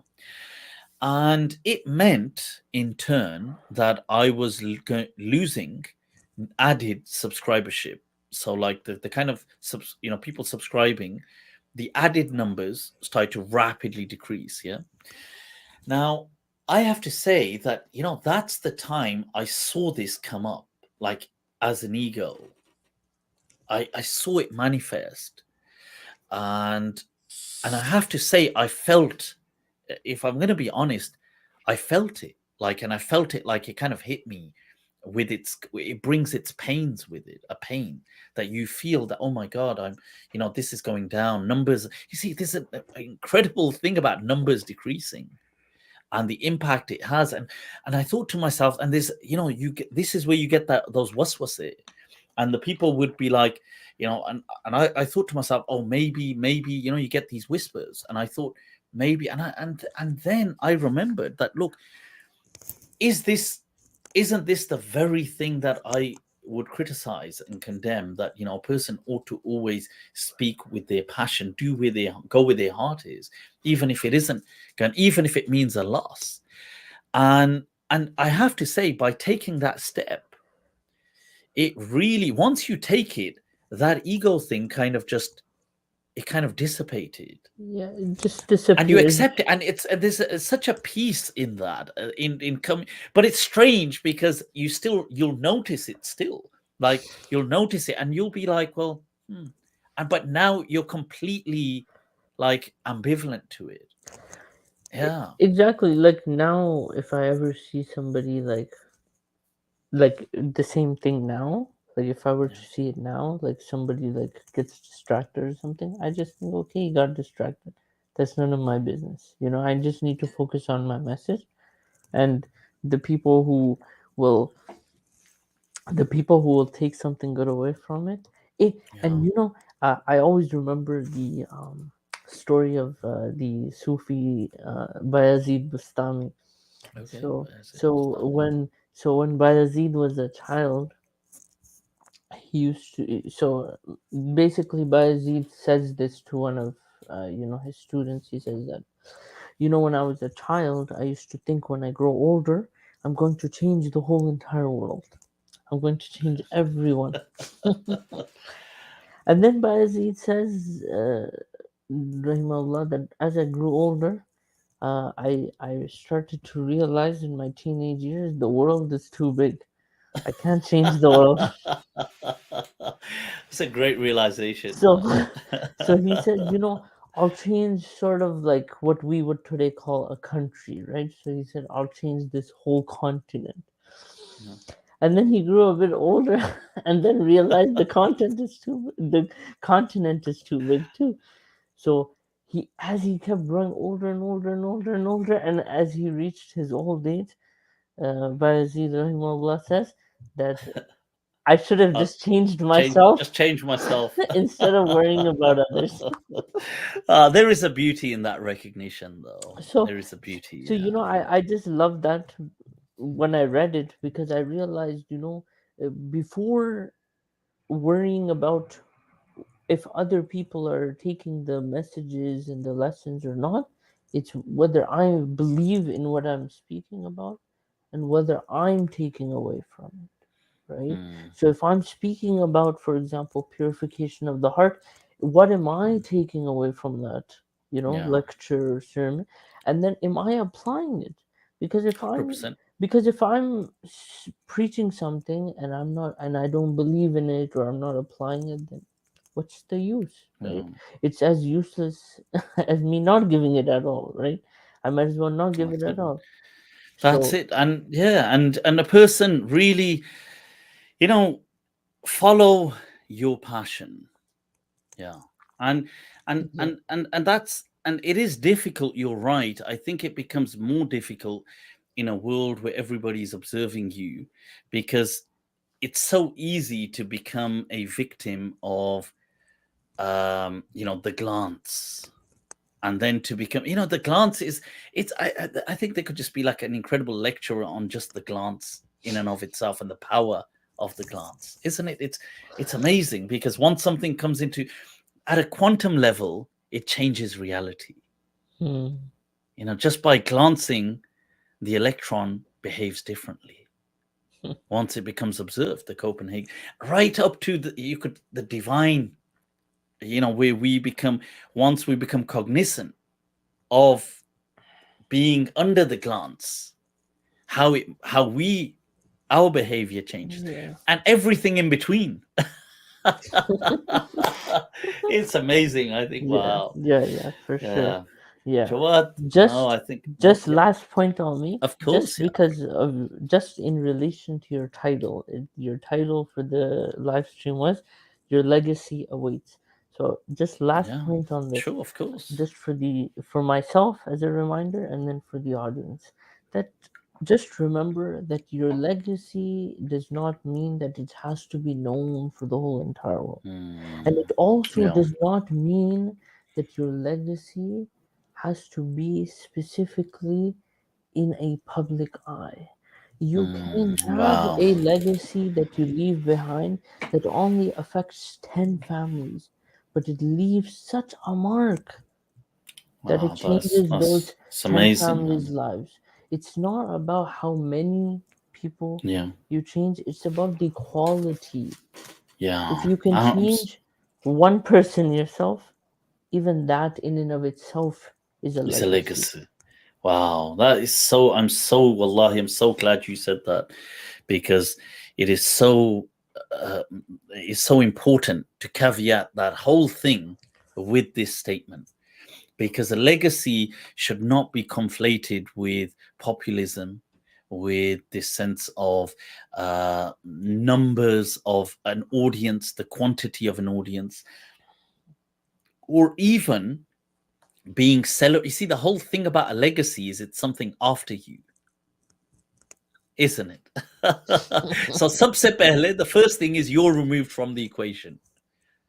So if you're gone at that point, it doesn't matter at that stage how many people are Hmm? clicking like, or how many people are upset that you followed a particular path in life, or it doesn't matter at that, because you're gone. So wow, I'm really glad you said that. Shukran, as Thank you. always. Just Jazakumullah khair for giving imbibing me the noor, chance. as always, and just oozing that. So shukran, man, and positive vibe. Jazakumullah khair. So take care. May Allah Assalamu keep you as always alaikum. blessed. Lots of love Assalamu to the alaikum. audience. May Allah bless you all, keep you Shukran, all on the shukran. straight path, and guide us all. Ameen. Ya Rabbi. Ameen. People, that was Imam Jawad from Canada. As always, um, just beaming positivity and love. So somebody said, let me just see My dad has the habit to put preachers on loudspeaker saying so many questions and okay, I thought that was I think you're just responding to someone else. Jawad was absolutely dropping gems. Hell yeah. Right, we've got here Lucy Wynne-Jones. All right. Lucy. Okay. Can you hear me? We Well, can indeed, loud and clear. Okay, I just know, like, once I was on a Zoom meeting on this computer, and I know, like, I needed to adjust the volume so I could be heard. So no, we can hear you. You're doing it. Look at that. The gamer settings are right there. Yeah, here's an old atlas I'd like to show you. The World Pocket Atlas. Okay. Right, yeah, I'd like to. I'm just opening it up to show you when it dates back to, and a few pages from it. So, okay, sure. It dates back to 1944. Wow. Okay. Yeah. Wow. I know. I've got a feeling this like some research is about to just be kind of absolutely unveiled to the world in a moment. So what's the research, Lucy? What have you been reading? Well, I know I can show you two controversial topics, both on the issue of countries coming and going, countries splitting, like Allahu Malakul Mulk. And I know I've got here the example of just Palestine being on the map, no Israel. Mm-hmm. Oh, so, yes, from 1944, yes. Yeah, so this was like before the Nakba, before all those before events. The Nakba, and here's a few other countries. I'm trying to get it near the camera. That's like Saudi. I can see Saudi. It doesn't say Saudi Arabia. It just says Arabia. It just says Arabia. Okay. Yeah. It just says Arabia. in orange down south. Oh yes, of course, because it's from the 40s. Of course, yes. Mm-hmm. Yeah, and the map looks very different than it does today.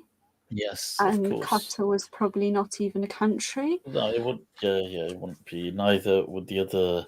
Because a lot of this is pre nationalization of the states, isn't it? Of those, which happened during the late 40s and some 50s actually. Yeah.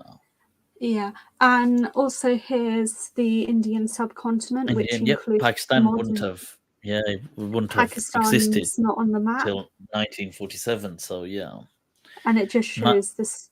Sorry. Yeah, no, neither would Bangladesh be there. So this would be this is just after the colonial, or at this stage, I guess they still are about to leave India. They haven't really left, but yeah. Yeah, and I know on the issue of the map, I know where after my grandfather died, I was quick to seize it because I noticed I did not want it to go away or something. It could be very valuable information, and I found in there on the map some. Yeah, I know Sure. Just to understand, Lucy, because that this is the phenomenon being that it's very interesting that these maps that you've got are from that time, or was there a different point you were trying to make as well? I know or you're just showing it as this is the map from that time, and it's which is interesting, obviously, because in one sense it's not so far away. It's just several decades, but then it's still radically different. This was the point, or was there something else as well? And also, I know another point I'd like to make is that I know that I was quoting from the Quran there when I was saying Allahu Malakul Mulk, and Allahu Malikul Mulk, yes, of course. Okay, yeah. So Allah is of sovereign kind of domain and kingdoms. It really all belongs to God. Yeah, and it's just I know when I pretty much learned when I decided to become Muslim and wasn't really involved with the community much. I pretty much learnt my Islam off just watching stuff on the internet, which was probably not the best way because you can go down internet rabbit holes where you're just where you're just hearing things with the same perspective. You never get to talk to people with different perspectives. I know I think his name's Paul Williams. volumes of blogging theology on YouTube. Right, yes, I've come across his thing as well. Yeah, he talks to people even across different faiths and across different backgrounds. But yeah, there's that thing about internet rabbit holes and stuff. But it's just like the point I'd like to make is like, I think I know like this is probably more about theology and stuff, and maybe you can answer these questions, but it's just like I've seen disturbing stuff with regards to pan-Islamists being like the Donald Trumps of the Muslim world. Like I remember once debating one of them by saying, are you not satisfied? Like I told them that the Prophet ﷺ once said that to one of his companions who complained, oh, why are the Muslims not great? Why aren't we super wealthy like Persia? Why don't we have what the Byzantines and Persians have, or the Romans and Persians, however you use the language? And I replied, and quoting that hadith, I replied that the Prophet ﷺ said to his companion, are you not satisfied that they have the dunya but we have the akhirah? And I know like this pan-Islamist kind of person I was talking to, I can't reveal their identity to, and I'm using the term they and them to keep their identity even more anonymous. They were like, oh, isn't there a dua, Rabbana atina fid dunya hasana wa fil akhirah hasana wa qina adhabun nar? And I was just thinking like, well, it's just like I've also come up with a theory recently that I believe Islam as a religion is fundamentally incompatible with ideologies that believe in bad politics, or believe like in the concept of because like Islam, Islam Islam basically isn't a political ideology. That's I take it. If I was to sum up what you were saying, that it isn't something about trying to control the world or run the world, and it's not about that kind of. It's not after this kind of domination, global domination, and that even if that is some people, they may think that, but really this is not the message of the Quran or the Prophet sallallahu alaihi wasallam. Yeah, I think that's wonderful for you to echo that, because it's so true. And you do get people that get caught up in things, and people they can present verses of the Quran to misrepresent. And maybe, the thing is this, look, maybe people, I think one of the greater realizations I've had of recent past is that I think maybe it's not even, because we often say people are saying things to mislead people. I think, and this is especially of recent past, like I actually come to realize that many people, it's not that they're trying to mislead, like they, in their way, this is what is true to them. Now, it's just that it's not, unfortunately, it's not the objective truth. It's just their truth. Like, so to them, they may be very sincere, and maybe actually even coming from a place, many of them may be coming from a place of love for the deen. So they may be thinking, look, we don't want to rule the world because we hate people, but we want to rule the world because this is really what Allah wants us to do. So they may be coming from a place, like I watched this interview where there was I think it was a Saudi interview many years back. It's still on YouTube, where the person is being asked, actually, no, I'm not sure if it was Saudi, but it's an interview where one of the people is that's being interviewed he's clearly an extremist, clearly, like he's like either ISIS or that kind of same league, but he's very calm and composed, and he's not like shouting, and he's discussing, and the interviewer asks him that, look, he says that I can't remember what he frames it around, but he says, look, if I, like, basically, if I'm, let's say, X, this person, would you kill me? And he says very calmly, like amidst the interview, he says yes, he says, I would just kill you. And he says, and the guy says, whoa, he says, what, you would kill me? Like, he says, because a moment before they're like kind of very friendly, and he says you'd actually like slit my throat and kill me. You would actually do that to, I mean, I thought and that guy, in this sense of composure, he's not kind of like, huffing and puffing. He's very calm, and he says, look, he says, I wouldn't do it because out of a thirst for blood. He says, I would just do it because this is what God wants me to do. And he says, I wouldn't be happy doing it, but I would do it because I feel this is what God ordains. And you see, that answers the thing. You see, it's psychologically, it's warped. It's not that a lot of these people may be coming in their twisted way from a place of love, but it's they've got it wrong. And this isn't how the Quran is meant to be read. So they're taking some of these things and reading. And you're right, for a person to go onto YouTube or to go onto Google, and you could read, and somebody could say, look, there's a verse of the Quran saying, kill all the kuffar. And somebody could, I'm just saying, they take a verse like of the Quran out of context and say, look, oh my God, it's saying this, and this is what this is a message from God. The reason I was giggling there is because Sheikh Hamza Yusuf said, also the Quran says, فَوَيْلٌ لِلْمُصَلِّينَ, woe unto those who pray. So does that mean we don't perform our salah? Exactly. The Quran says, so فَوَيْلٌ لِلْمُصَلِّينَ. It's like doomed are the people who pray. So it's like, are we going to suddenly start banning places of worship and becoming atheists? No, it doesn't mean that. Yeah. I think that's an amazing, honestly. I'm glad you mentioned that, because it just shows how taking a snippet, and in fact, to be fair, Fawailul lil Musallin is an actual ayah. It's within a very short surah of short ayat, but it's an ayah. And people taking even one ayah, somebody could say, no, but that's an exact ayah, but taking even an exact ayah out of its context can so kind of completely displace its meaning.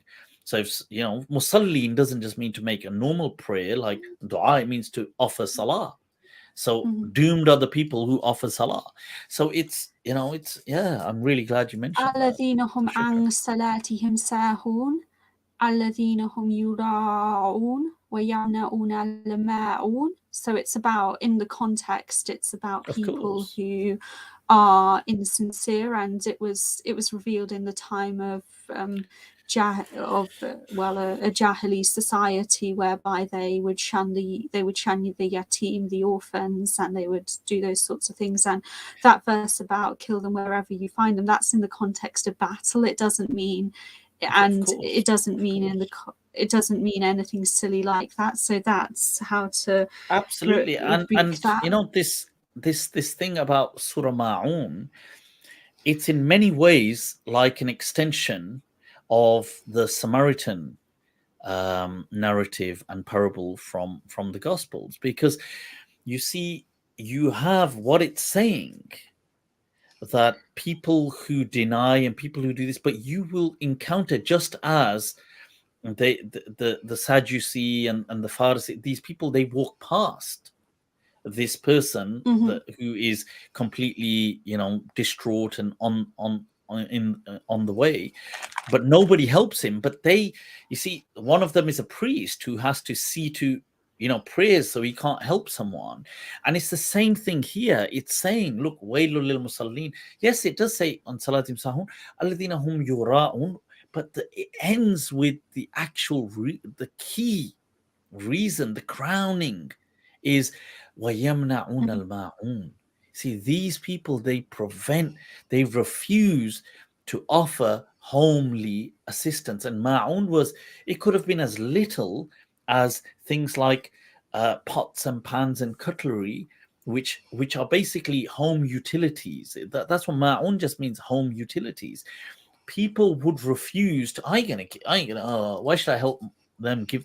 And it's not even, when you think about it, it's like saying, okay, but look how it's brought into perspective that, you know what, if they think they're so righteous that, okay, I don't help anyone, but look at me, I do my prayers though, then what kind of a prayer is that? If you're not helping, you're not feeding the yatim, you're shunning them, you're not feeding the poor person, لا يحض على طعام المسكين. And you're not even helping people, your neighbors. You're not even helping them with home utilities.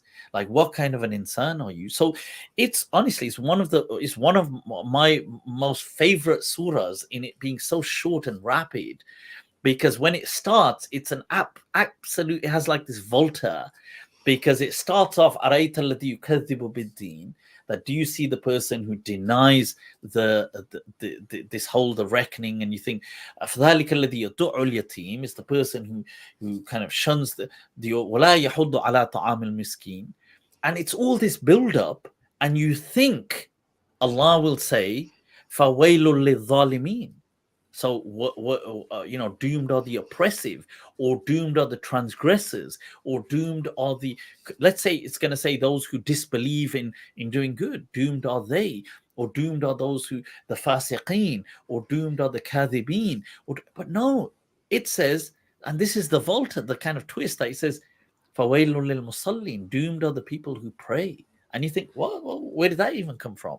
So this is why it's actually so fascinating. Could this surah even be in the context of modern day, where I know two people with profound disabilities, and I know like without mentioning any names, one of them feels guilty at times for claiming benefits and stuff, because people will say, oh, I don't want to pay for you, kind of stuff. And could that surah MALM be... Did you say the two people who have disabilities? Yeah, they've got disabilities, and okay. I know like some people will shun them for being on benefits and stuff, even though they much need it. And I'm thinking that it's their right to have it, because I know like in Islam, if somebody has a profound disability and the state's able to pay for them, then that gets covered by the state. Of course. It's not, look, this is a fundamental human right.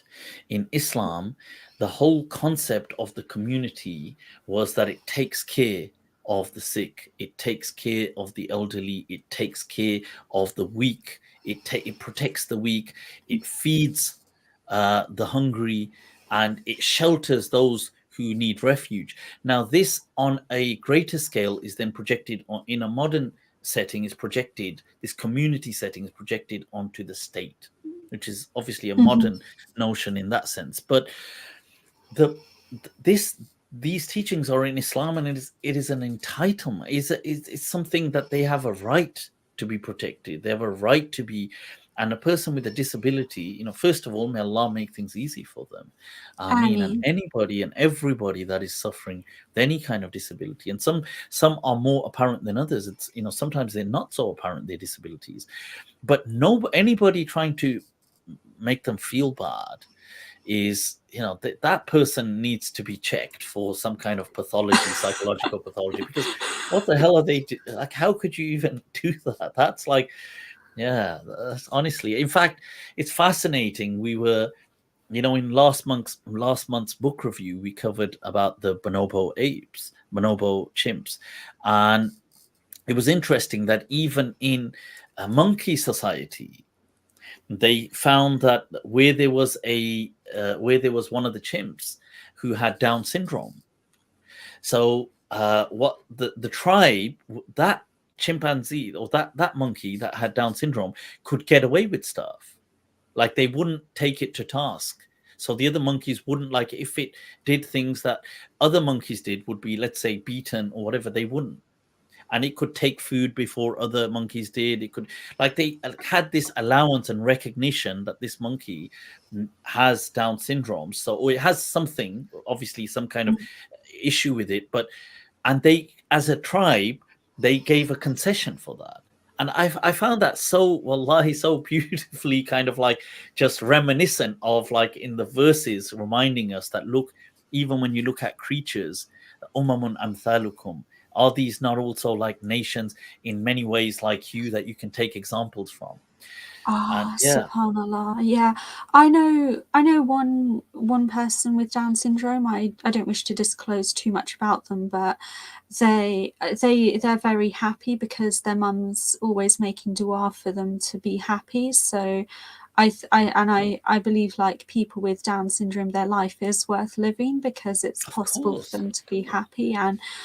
And And can I just say that I feel that, I feel, Allahu A'lam, that they often are happy. You know, you look at them and they are so happy.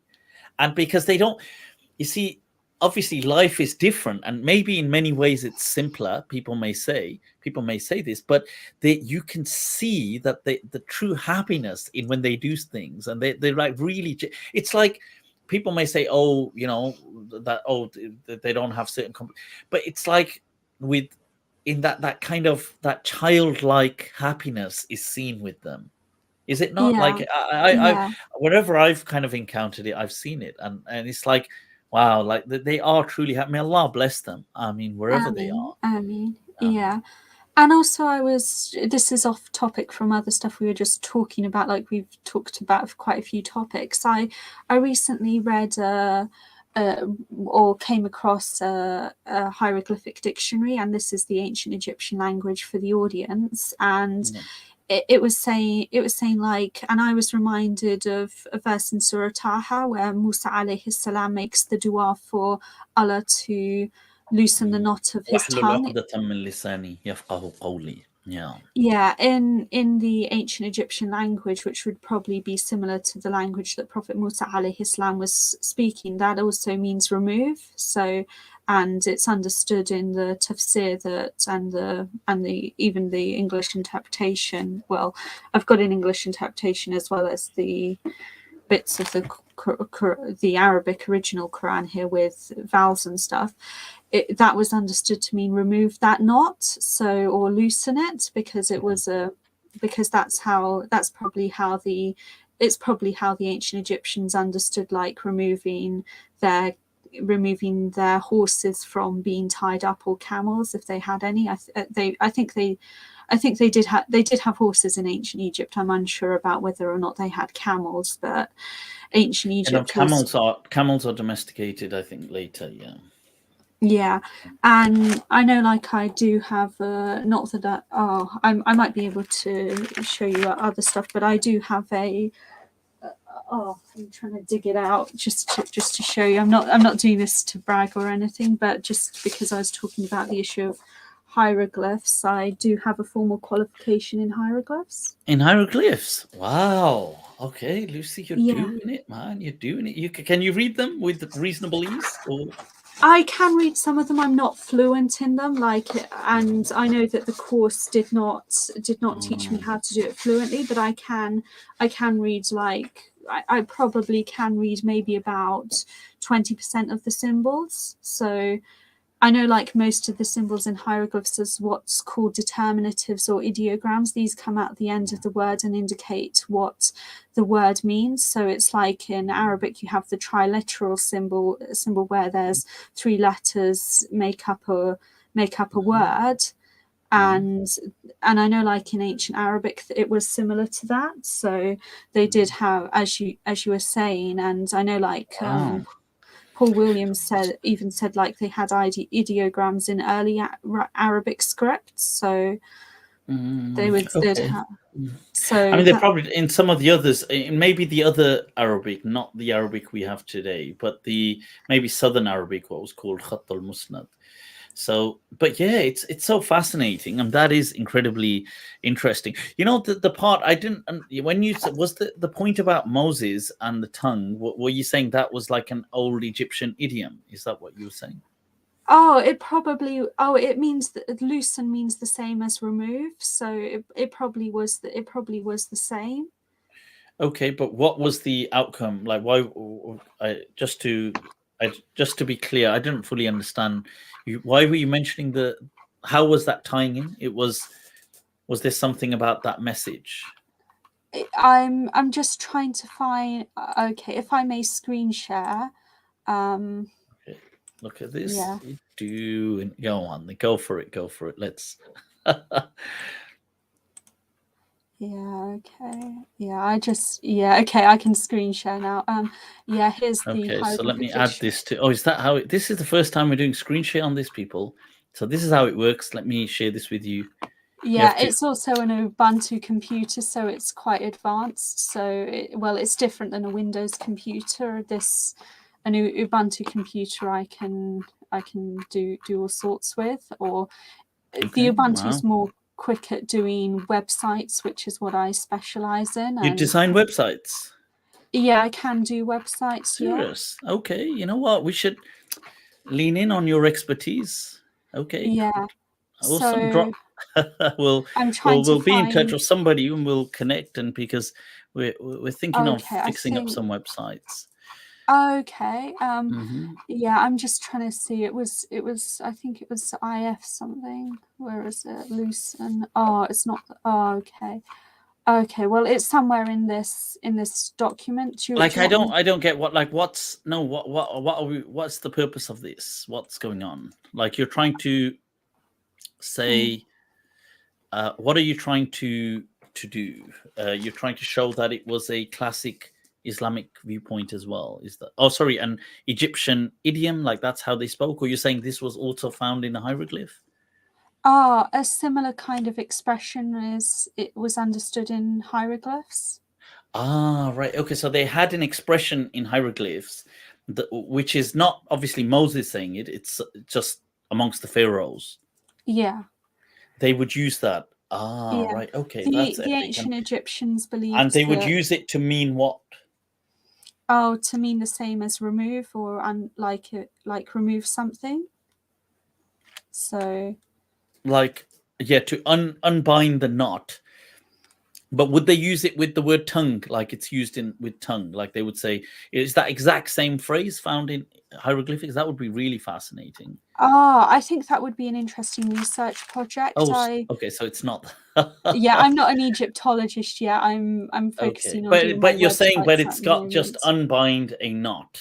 It's got that part of the phrase in. It's got the term knot and or loosen, which is to loosen it. Yeah, unbinding and loose. Yeah. Okay. Epic. I get it now, because I thought you were saying that maybe they'd found the exact phrase, but being said by pharaohs to someone, and I thought, oh, that would be really fascinating. But this is still fascinating as well. And also the ancient Egyptian hieroglyphs, they are the ancient Egyptians believed these to be the words of their deities, and that's why they had a special class of scribes who would write out, who would carve the hieroglyphs or write it down, because they did have other scripts, like not just the hieroglyphs, they also had hieratic and demotic. Hieratics, demotics found on the Rosetta Stone, and later ancient Egyptian developed into modern day into Coptic, which is the liturgical language of the Coptic Church. Wow. Okay. I have to say, this is really fascinating. It's quite an area which not often accessed to by most people. So you do have some very peculiar and interesting interests. For areas of academia. So shukran, Lucy, for sharing that. And I think it's So shukran once again. And where are you joining us from? Wales, is it? Oh no, I'm actually joining from Hampshire. I can speak in a Welsh accent though, so I can easily trick people that I'm in Wales when actually I'm not. Did you previously say you were from Wales or something about Wales? Did you say that? Oh, I know I have Welsh ancestry on my dad's side, and some. Okay, maybe you mentioned that in a previous thing, because I'm thinking, why did I think Wales? Okay, it's because I've got a very Welsh surname. Is it that? Right. Okay, maybe, because I'm thinking, why did I unconsciously think Wales? But sure, shukran once again, Lucy. Appreciate. I think that's some amazing food for thought, people. And do join us again. So shukran. Assalamu alaikum wa rahmatullah, people. That was Lucy Wynne-Jones from Hampshire. Some very diverse topics there, ranging from Egyptology to with hieroglyphs to cartography and maps and things like that, and other things in between. Guys, it's got ever so late. As always, much love. If you need to reach out to me, feel free to do so. You can just usually Instagram is a fine. That's a good method. If not, then you're more than welcome to reach out via Patreon. You can connect. Other than that, guys, take very good care of yourselves. Let's call it a wrap. Remember to, as always, keep smiling, keep beaming that love and positivity to people. Take care of yourselves. Wassalamu alaikum wa khuda hafiz.